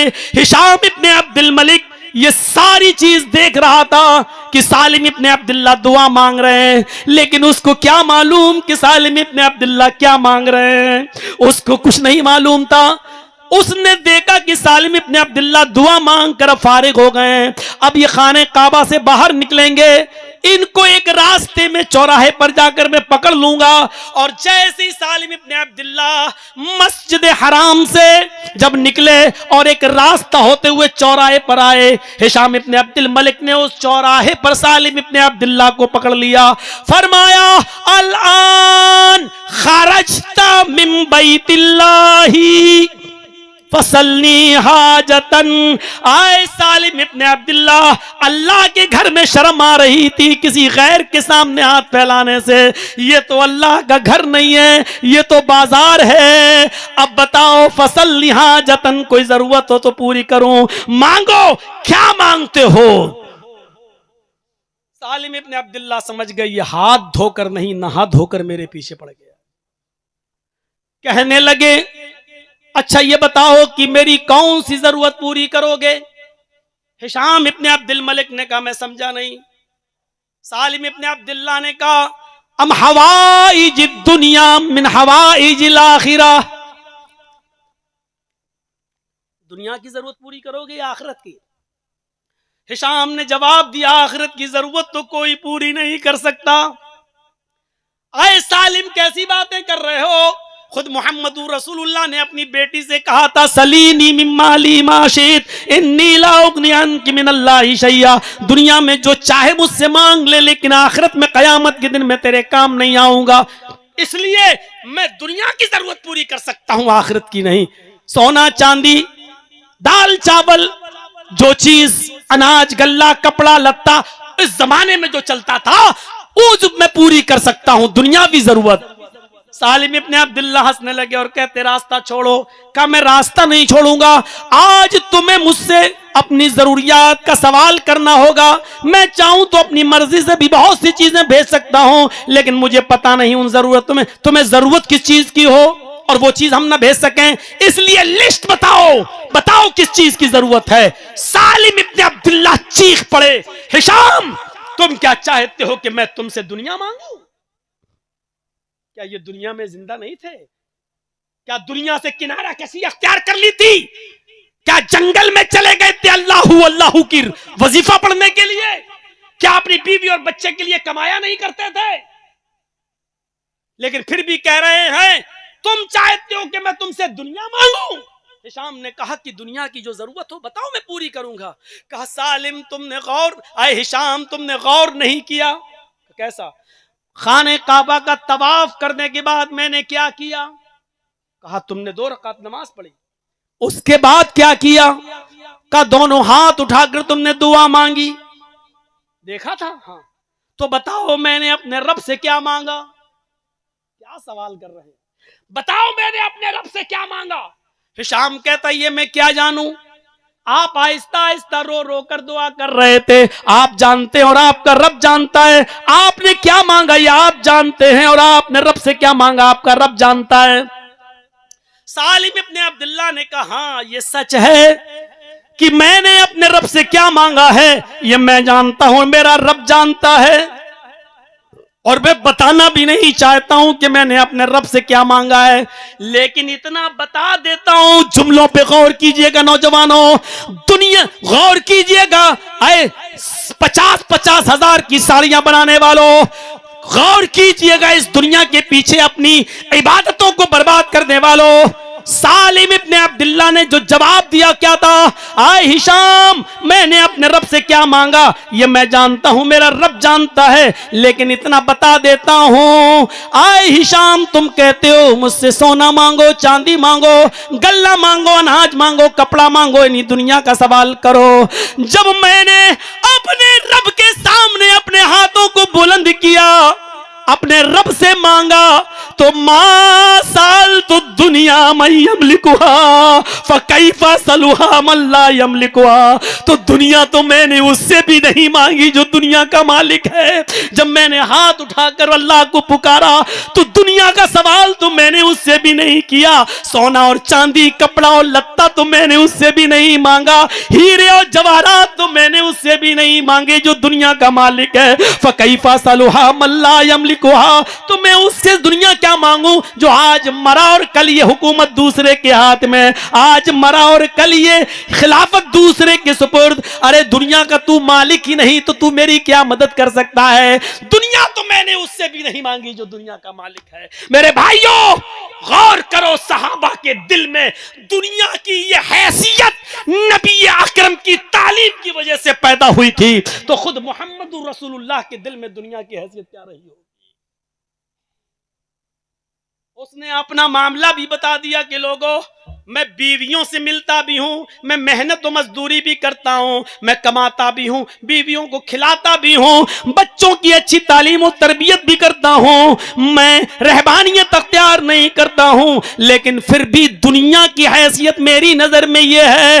अब्दुल्ला इब्ने मसूद की वो रिवायत उठाओ जिसको इमाम तिर्मिज़ी अब्वाबुज़ ज़ुहद के अंदर लाए हैं कि नाम रसूलुल्लाह सल्लल्लाहु अलैहि वसल्लम अला हसीरिन व क़द असरा फी जंबिही, कि अल्लाह के नबी सल्लल्लाहु अलैहि वसल्लम एक चटाई के ऊपर सो गए। जब सोकर उठे तो पीठ पर निशान पड़ चुके थे, दाग पड़ चुके थे। फकुलना या रसूलल्लाह लबित्तखज़ना लका वितान, नबी अकरम की पीठ पर जब हमने निशान देखे, नबी अकरम की पीठ पर जब हमने निशान देखे तो हमारी आंखों में आंसू आ गए और कहा अय अल्लाह के नबी, ये यहूद और नसारा तो नरम गरम बिस्तरों पर सोए और हमारा नबी टूटी फटी चटाई पर लेटे। लबित्तखज़ना लका वितान, हम आपके लिए ऐसा बिस्तर बना देते हैं जिस पे आपको आराम से नींद आ जाएगी, आपके लिए नरम गरम बिस्तर का इंतजाम कर देते हैं।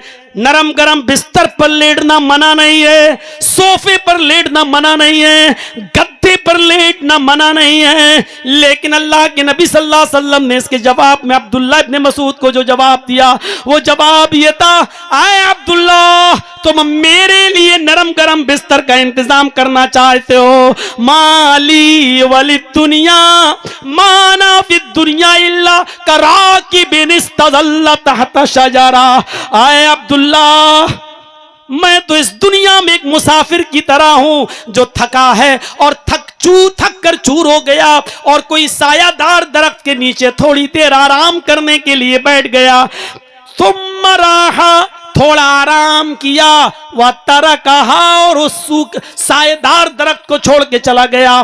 जिस तरह थका हुआ मुसाफिर उस पेड़ के नीचे हमेशा नहीं रहता।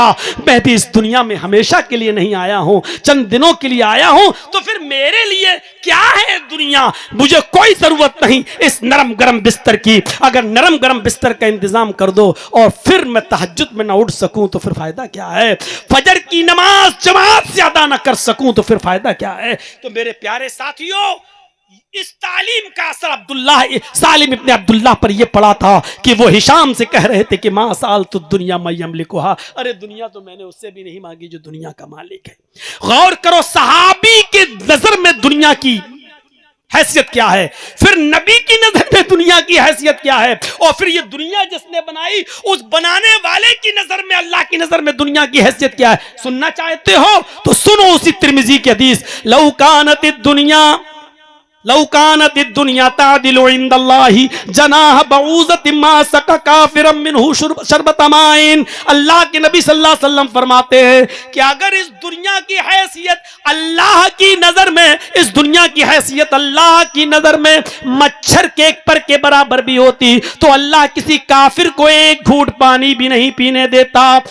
एसीओ में रहो, तरह तरह की नेमतें खाओ, इस दुनिया ही में मन्नो सलवा हासिल कर लो, पिज़्ज़ा, बर्गर और तमाम मुरक्खन गिज़ाएं खा लो, लेकिन हम तुम्हें ये नेमतें इसलिए दे रहे हैं क्योंकि दुनिया की हैसियत मेरी नजर में मच्छर के पर के बराबर भी नहीं है। याद रखना, दुनिया को जरूरत के तहत इस्तेमाल करो। दुनिया साए की तरह है, आप साए को पीछे कर लीजिए, साया, और आगे की तरफ भागिए तो साया आपके पीछे पीछे भागेगा। साए को आप सामने रखेंगे और फिर साए की तरफ भागेंगे तो जितनी तेज आप भागेंगे उससे ज्यादा तेज स्पीड से साया भागेगा। वो आप जितना दौड़ेंगे साया आपसे आगे निकलेगा। यानी आप दुनिया को जितना चाहेंगे दुनिया मजीद आपके सामने खुलकर आएगी कि और हासिल करो। आप साइकिल लेंगे, आपको फिर बाइक की जरूरत पड़ जाएगी।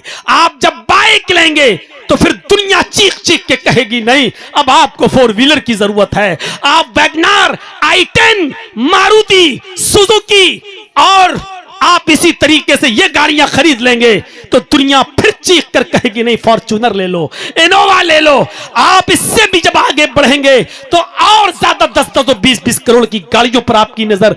आप जितना इस दुनिया को चाहेंगे ये दुनिया आपसे मजीद मुतालबा करेगी। और जब साए को आप अपने पीछे करके जब आगे की तरफ भागेंगे तो जितना तेज आप भागेंगे साया आपके आगे नहीं निकलेगा, वो आपके पीछे पीछे दौड़ेगा। यानी दुनिया की हैसियत यही है, दुनिया से जितना तुम इसको पीठ के पीछे रखोगे ये आपके पीछे पड़ेगी। दुनिया को अपना गुलाम बनाओ, दुनिया के गुलाम मत बनो, दुनिया के गुलाम मत बनो।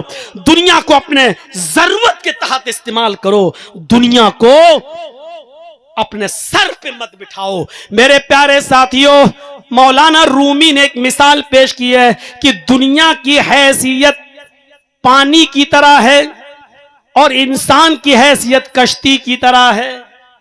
इंसान की मिसाल कश्ती की तरह है और दुनिया की मिसाल पानी की तरह है। इंसान है ये और ये दुनिया। अब देखिए आप, ये दुनिया है यानी पानी, ये इंसान है यानी कश्ती। कश्ती बगैर पानी के नहीं चल सकती है। इसका मतलब यह है कि इंसान भी बगैर दुनिया के नहीं रह सकता है। इंसान को दुनिया की जरूरत पड़ेगी क्योंकि इंसान कश्ती है और कश्ती को पानी की जरूरत यानी दुनिया की जरूरत है। लेकिन मिसाल पर गौर कीजिएगा, कश्ती को आप पानी में उतारेंगे, पानी के ऊपर यह कश्ती चलेगी तो चलेगी, पानी के इर्द गिर्द इस कश्ती को जब आप खाएंगे तो यह कश्ती चलेगी। जब तक कश्ती पानी के इर्द गिर्द है और पानी के ऊपर है तो यह चलेगी। लेकिन अगर उसी दरिया का, उसी नहर का, उसी समंदर का पानी अगर उसी कश्ती में लाके आप भर देंगे, उसी कश्ती में लाके जब आप भरेंगे तो यही कश्ती डूब जाएगी। यही मिसाल दुनिया की है। जब तक दुनिया को जरूरत के तहत आप इस्तेमाल करोगे तो आप दुनिया में कामयाब रहोगे, और जहां दुनिया को अपने सर के ऊपर आपने बिठाया आप बर्बाद हो जाएंगे।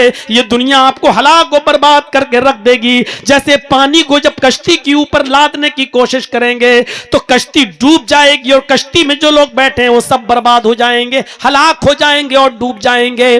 जरूरत है कश्ती को पानी की, जरूरत है इंसान को दुनिया की, लेकिन कश्ती को पानी के ऊपर चलाइएगा तो चलेगी, पानी को कश्ती के ऊपर लाएंगे तो कश्ती डूब जाएगी। दुनिया को जरूरत के तहत इस्तेमाल करोगे तो कामयाब रहोगे, और दुनिया को अपने सर पे बिठाओगे और दुनिया की मोहब्बत में अपने आप को पागल कर लोगे तो हलाक हो, बर्बाद हो जाओगे, डूब जाओगे, मर जाओगे। अरे दुनिया की मिसाल समझना है तो दे देता हूं, थोड़ी बुरी लगेगी आपको, लेकिन लगने दीजिए। बहुत दिनों के बाद थोड़ा बुरा भी लगना चाहिए। सऊदीया गए, गल्फ गए, कमा कर लाए, बहुत ज्यादा पैसा हासिल किया, अब घर बना रहे हो, ठीक है बनाया, बड़ा आलीशान घर, बड़ी तारीफें हो रही हैं, माशाअल्लाह आपका बेटा घर से बहुत कमा के लाया है, गल्फ से बहुत अच्छा मेहनत करके लाया, बड़ा शानदार घर बनाया है। उसी मकान में आप अपना रूम बनाते हो, बच्चों का रूम बनाते हो, डाइनिंग हॉल बनाते हो, मेहमान खाना बनाते हो, सब कुछ बनाते हो या नहीं, तरतीब से बनाते हो। लेकिन तरतीब से बनाने के साथ साथ उसी मकान के अंदर एक साइड में आप बाथरूम भी बनाते हो, टॉयलेट भी बनाते हो। इतना अच्छा घर, और उसी घर में गंदगी करने के लिए टॉयलेट भी बनाते हो, एक बाथरूम भी बनाते हो। आपको पूरे घर से मोहब्बत है, और क्यों नहीं बनाएंगे?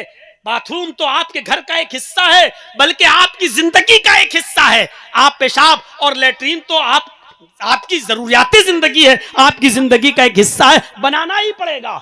लेकिन बाथरूम बनाने के बाद, तैयार करने के बाद संगे मरमर भी बिछा लो उसमें, इसके बावजूद आपका दिल बाथरूम में नहीं लगता है। कितनी देर के लिए जाते हो? 5 मिनट के लिए। बहुत ज्यादा कब्ज हुआ, टाइट हो रही है लेटरीन, 10 मिनट, 15 मिनट, लेकिन जब तक बैठे हो तब तक उस आलीशान बाथरूम में भी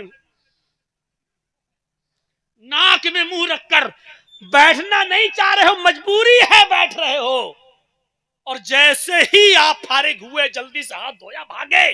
आपके घर का वो हिस्सा है, आपने बनाया है, लेकिन आप उसको जरूरत के तहत इस्तेमाल करते हो। जितना दिल आप पूरे मकान से लगाते हो उतना दिल आपका टॉयलेट में नहीं लगता, लेकिन जरूरत के तहत उसको इस्तेमाल करते हो। बस मेरे भाइयों, दुनिया की हैसियत भी इसी टॉयलेट की तरह है, जो जरूरत के तहत इस्तेमाल करो। लेकिन इस टॉयलेट से आप दिल लगा रहे हैं, ऐसा लग रहा है जैसे 24 घंटे बाथरूम में बैठे हैं और आपको टॉयलेट से मोहब्बत हो गई, बाथरूम से मोहब्बत हो गई है। कितना बड़ा बेवकूफ इंसान होगा जो 24 घंटे एसी रूम छोड़कर, एयर कंडीशन रूम छोड़ के बाथरूम में बैठा रहा है। कुछ लोगों को तो बाथरूम से इतनी मोहब्बत हो जाती है, एसी रूम में कुछ नहीं होता, जब तक वो सिगरेट या बीड़ी न पिए तो उनको मोशन भी नहीं होता, इतनी उनको उनसियत हो जाती है।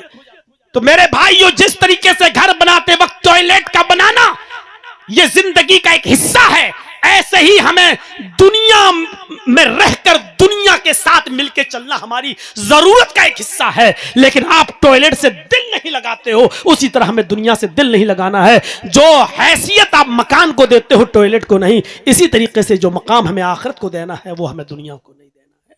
ये मिसालें हमने आपके सामने रखी हैं ताकि इससे इबरत हासिल करो। हजरत आयशा सिद्दीका के पास एक छींट का कपड़ा आ गया, पर्चा मैंने रख लिया, मुझे मालूम है कि जहां तक पहुंचना चाहता हूं वहां तक मैं नहीं पहुंच पाऊंगा मैं।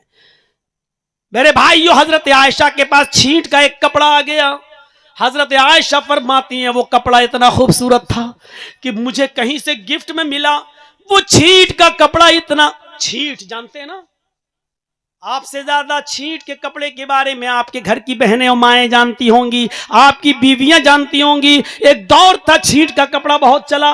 हजरत आयशा फरमाती हैं कि मेरे पास छींट का कपड़ा आ गया, बड़ा खूबसूरत कपड़ा था, तोहफे में मिला था, लेकिन हालत ये थी हमारे समाज की, हमारी सोसाइटी की, कि जब भी कोई अपनी बेटी की या बहन की शादी करता तो मेरे पास आकर कहता, आयशा मुझे वो छींट का कपड़ा दे दो, आरियतन दे दो, एक दिन के लिए दे दो, मुझे उस कपड़े में अपनी बेटी को दुल्हन बनाना है, मुझे अपनी बहन को दुल्हन बनाना है। जब उसकी रुखसती कर दूंगा वो अपने घर चली जाएगी, दूसरे दिन वो कपड़ा लेकर मैं आपको पहुंचा दूंगा। मेरे भाइयों, हजरत आयशा कहती है कि लोग मेरे पास आया करते थे और अपनी बहन और बेटियों की शादी के लिए वो छींट का कपड़ा मुझसे ले जाया करते थे और दूसरे दिन वो कपड़ा मेरे पास वापस कर दिया करते थे। लेकिन अब दुनिया ने इतने पैर जमा लिए हैं, अब दुनिया इतनी फराख हो गई है कि अब वही छींट का कपड़ा मैं अपनी बांदी को देती हूं, मैं अपनी लौंडी को देती हूं तो वो भी नाक और मुंह बनाती है। वो छींट का कपड़ा मेरे घर की लौंडी, मेरे घर की नौकरानी, मेरे घर की खादिमा भी पहनने के लिए तैयार नहीं है। इसको कैसे कह रही कि दुनिया ने जब अपने पैर जमा लिए, दुनिया ने थोड़ी सी वुसअत पैदा कर ली, दुनिया ने अपने पैर जमा लिए, तो अब मेरे घर की खादिमा भी वो कपड़ा पहनने के लिए तैयार नहीं। बुखारी की रिवायत, मुहम्मद रसूलुल्लाह सल्लल्लाहु अलैहि वसल्लम को किसी सहाबी ने रेशम का कपड़ा दे दिया, हालांकि रेशम मर्दों के लिए हराम है, ऐसी आरियतन आपको तोहफतन दे दिया। अल्लाह के नबी उस कपड़े को देख रहे हैं, उस कपड़े को देखते ही देखते सहाबा की भीड़ लग गई, उस कपड़े को देखने लगे, उसकी खूबसूरती पर नजर डालने लगे। नबी अकरम समझ गए इन सहाबा को इस रेशमी कपड़े की मोहब्बत ने गिरफ्तार कर लिया है। फौरन आपने उस कपड़े को तह करके सहाबा के सामने डालते हुए कहा, तुम्हें यह कपड़ा अच्छा लग रहा है, तुम्हें इस कपड़े की खूबसूरती नजर आ रही है? अल्लाह के नबी फरमाते हैं, ओ वल्लाही लमनादीलू साद इब्ने माजिन फिल जन्नती अफजलु मिनहा। साद इब्ने माज को जन्नत के अंदर जो रुमाल मिलेगा, साद इब्ने माज को जन्नत के अंदर जो एक छोटा सा कपड़ा, एक मिंदील, एक रुमाल जो दिया जाएगा, वो इस रेशमी कपड़े से कितना ज्यादा अफजल होगा, कहीं ज्यादा बेहतर होगा। आपने जन्नत के रुमाल की तरफ सहाबा का दिमाग लगा दिया, कहीं दुनियावी मोहब्बत, इस रेशम की मोहब्बत, इस रेशमी कपड़े की मोहब्बत कहीं इनके दिल में ना आ जाए। मेरे भाइयों, आपने फौरन कहा, साथियों लमनादिलो साद इब्ने माज फिल जन्नती अफजलु मिन हाज़ा। साद इब्ने माज को जन्नत में जो कपड़ा, जो रुमाल मिलेगा, वो इससे कहीं ज्यादा बेहतर और अफजल होगा। ये कहकर आपने डाइवर्ट कर दिया, सहाबा किराम के दिमाग को फेर दिया। और जब सुन ही रहे हो तो सुनो, हजरत अबू उबैदा इब्ने अल जर्राह को अल्लाह के नबी सल्लल्लाहु अलैहि वसल्लम ने बहरीन भेजा, जाओ जिजिये का और टैक्स का माल लेकर आओ।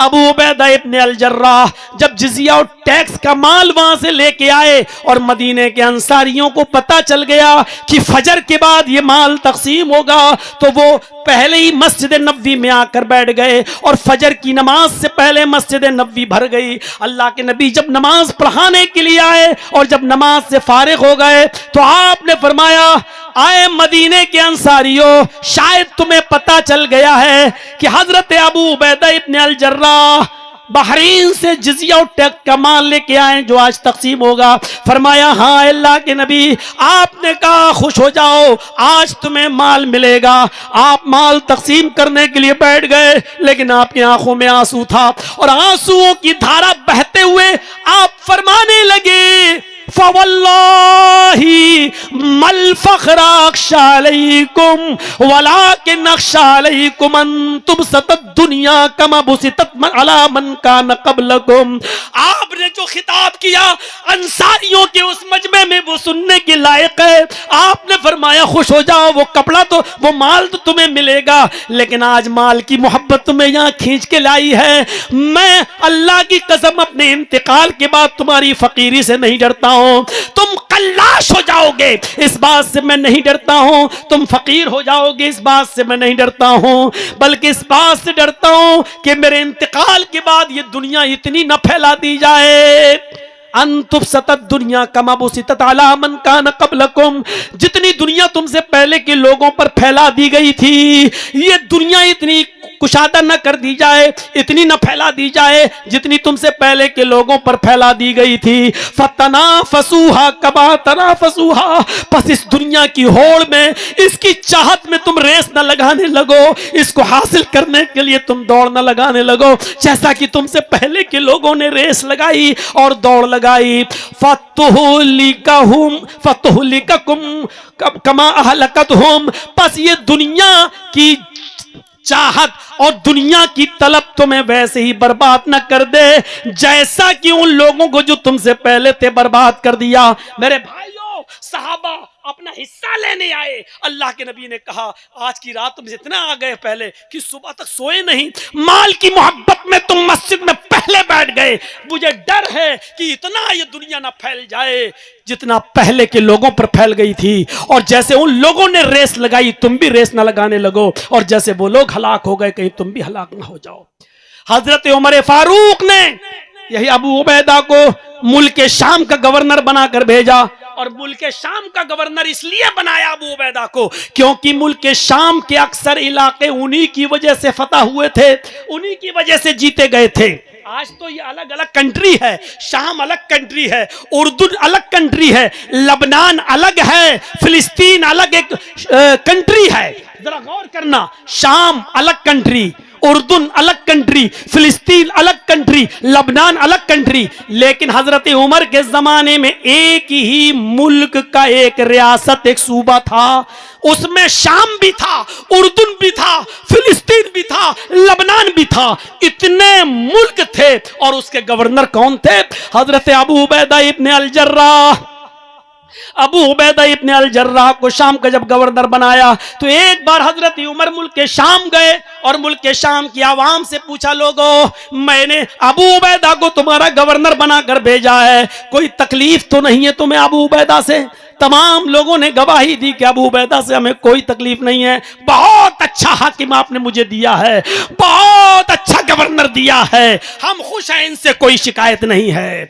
हजरत उमर खुश हुए और कहने लगे, अबू उबैदा तुम रहते कहाँ हो? मुझे तुम्हारे घर चलना है, क्या अपने घर पर चलकर मुझे 2 घूंट पानी नहीं पिलाओगे? हजरत अबू उबैदा कहते हैं, मैं थोड़ा दूर रहता हूं, आप मेरा घर जाकर क्या करेंगे? हजरत उमर ने देखा कि मुल्क शाम में बड़ी तरक्की है, चारों तरफ रोशनी रोशनी है, मुल्क शाम तरक्की कर रहा है, जरा अबू उबैदा का घर तो देखें, अबू उबैदा का घर तो देखें, इन्होंने कितनी तरक्की की है, इन्होंने कितना माल जमा किया है, इनका घर देखेंगे तो पता चलेगा। अबू उबैदा से जिद करने लगे, मुझे तुम्हारा घर देखना है। हजरत अबू उबैदा कहते हैं, अमीरुल मोमिनीन मेरे घर न जाएं तो बेहतर है। कहा नहीं मैं जाऊंगा। फरमाया, अमीरुल मोमिनीन आपको मेरे घर में सिवाय आंखों के से आंसू निचोड़ने के सिवा कुछ नहीं मिलेगा। फरमाया, अबू उबैदा मेरा हुक्म है कि तुम मुझे अपना घर दिखाओ। चलिए, अब दोनों चले, चलते चलते कई मील चलते गए। पूछा, अबू उबैदा कहाँ है? कहा अब तो बहुत करीब आ गया है। अब दमिश्क में, जो शाम की राजधानी है, दमिश्क में एंट्री होती है, दमिश्क में दमक चमक देखते हैं। अमीरुल मोमिनीन मुस्कुराते हैं, माशाअल्लाह बहुत अच्छा काम किया है, यहाँ की रियाया के लिए तुमने बहुत सहूलतें मुहैया फरमा दी हैं, लेकिन तुम्हारा घर कहाँ है? अब तो और करीब आ गया है, दमिश्क की आबादी खत्म हो जाती है, जंगल नजर आने लगता है। फरमाया अमीरुल मोमिनीन ने, आए अबू उबैदा दमिश्क भी खत्म हो गया है, सहरा आ गया है, जंगल कहाँ है? कब वो जो झोंपड़ी दिखाई दे रही है बस वहीं तक चलना है। हजरत उमर ने कहा, इस झोंपड़ी में रहते हो? क्या हाँ वही मेरा घर है, जरा आगे चलिए। जब अंदर लेके जाते हैं झोंपड़ी के पास तो कहा कि इस घर के अंदर दाखिल होना है। फरमाया, आइए और चलिए।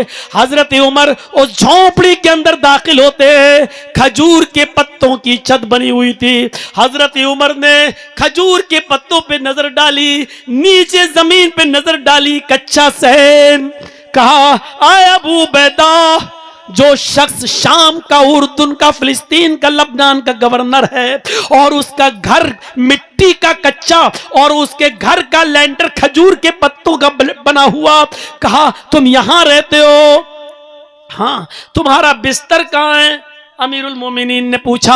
हजरत अबू उबैदा कहते हैं, आए अमीरुल मोमिनीन, ये मुसल्ला जो दिखाई दे रहा है, हाँ का यही मुसल्ला है जिस पर मैं नमाज पढ़ता हूं और तहज्जुद की नमाज भी अदा करता हूं और फिर इसी मुसल्ले पर मैं सो जाता हूं, इसलिए कि फिर मुझे सुबह उठना पड़ता है, तो बिस्तर की मुझे क्या जरूरत है, मैं इसी मुसल्ले पर नमाज पढ़ता हूं और जब सोने की जरूरत होती है तो सो जाता हूं। यह वाकया सियर आलामुन नबला में देखा जा सकता है। मेरे भाइयों, कहा कि कोई बर्तन नहीं दिखाई दे रहा है, चूल्हा नहीं दिखाई दे रहा है, बर्तन नहीं दिखाई दे रहे हैं। फरमाया अमीरुल मोमिनीन, ऐसा कैसे हो सकता है कि मेरे घर हो और सोने के लिए बिस्तर नहीं तो मुसल्ला तो है, ऐसा कैसे हो सकता है कि खाने के लिए बर्तन ना हो? है, अभी दिखाता हूं। फौरन उस खजूर के पत्तों में हाथ डाला और फिर उस हाथ को दाहिनी तरफ डाला, वहां मिट्टी का एक प्याला था, उस प्याले में पानी भरा हुआ था, उस प्याले को उठाया, उसमें सूखी रोटी को डाल दिया था जो नरम हो रही थी, हजरत उमर को दिया। अमीरुल मोमिनीन, ये प्याला है और इसमें पड़ी हुई रोटी यही मेरी ग़िज़ा है।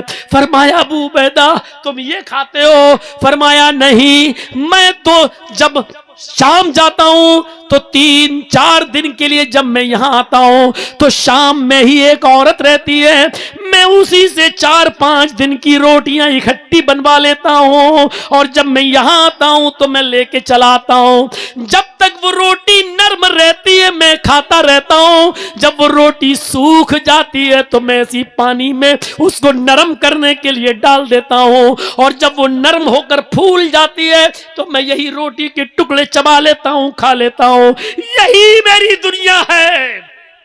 हजरत उमर के आंखों में आंसू आ गए, रोने लगे और जब रोए तो हजरत अबू उबैदा का जवाब सुनिए। अमीरुल मोमिनीन, अब आंसू बहाने की जरूरत नहीं है, अब मेरे सामने रोने की जरूरत नहीं है, मैं आपको वहीं पर मना कर रहा था, लेकिन आपको देखना था मेरा घर, आपको आइडिया लगाना था कि देखे अबू उबैदा ने क्या कमाया है, अबू उबैदा ने कितनी तरक्की की है। मैंने आपसे पहले ही कहा था कि मेरे घर में जाने के बाद आंसू निचोड़ने के सिवा आपको कुछ नहीं मिलेगा, लेकिन अब रहम कीजिए मेरे ऊपर, ये सारा काम मैंने अल्लाह की रजामंदी के लिए किया, अब अल्लाह के वास्ते ये किसी और से तज़किरा मत करना, किसी और के सामने जिक्र करके मेरी अल्लाह के साथ बिताई हुई जिंदगी को, दुनिया में रहने वाली जिंदगी को, उसकी सवाब को कम मत कर देना, अब किसी से तज़किरा मत करना। मेरे भाइयों, गवर्नर है मामूली नहीं, शाम का, उर्दून का, फिलिस्तीन का, लबनान का, लेकिन हाल यह है कि उसके घर में सोने के लिए गद्दा नहीं है, हाल यह है कि उसके पास खाने के लिए चिकन और मटन नहीं है, हाल यह है उस गवर्नर का कि वो अपने घर के मिट्टी के प्याले में सूखी हुई रोटी के टुकड़ों को डालता है और जब वो नरम हो जाती है तो उसी को चबाता है। दुनिया में यह भी रहे लेकिन दुनिया को कभी अपने ऊपर सवार नहीं होने दिया और यही दुनिया की हैसियत है। मेरे भाइयों, बस इतनी सी बातें आपके सामने रखकर आपसे रुखसत होता हूं। अल्लाह तबारक व तआला से दुआ है कि बारे इलाह हम तमाम मुसलमानों को दुनिया को जरूरत के तहत इस्तेमाल करने की तौफीक अता फरमा और दुनिया की रंगीनियों से और धोखे से हमारी जिंदगी की हिफाजत फरमा और हमें महफूज फरमा। जब तक हमें जिंदा रख इस्लाम पे रखना और जब हमारा खात्मा हो तो ईमान पर फरमाना। वमा अलैना इल्लल बलागुल मुबीन व आखिरु दावाना अल्हम्दुलिल्लाहि रब्बिल आलमीन। अस्सलामु अलैकुम व रहमतुल्लाहि व बरकातुहू। साथ में एक बात फिर कह देता हूं मैं आपसे कि मुझे सबसे ज्यादा तकलीफ और सबसे ज्यादा दुख उस वक्त होता है जब आप कैमरों में मेरे फोटो और सेल्फी लेकर अपने मोबाइल में कैद करते हैं। अल्लाह की कसम खा के कहता हूं कि मुझे बड़ी घुटन और बड़ी तकलीफ होती है। पराए मेहरबानी मुझे ये तकलीफ मत दीजिए, आप दुआ दीजिए अगर देना ही है और आपके लिए हम दुआ करें। अल्लाह ताला हम सबको दुनिया में मोमिन बना जब तक जिंदा रखे, इस्लाम पे जिंदा रखे और हम सबका जब खात्मा हो तो ईमान पर हमारा खात्मा फरमाए। अस्सलामु अलैकुम रहमतुल्लाह।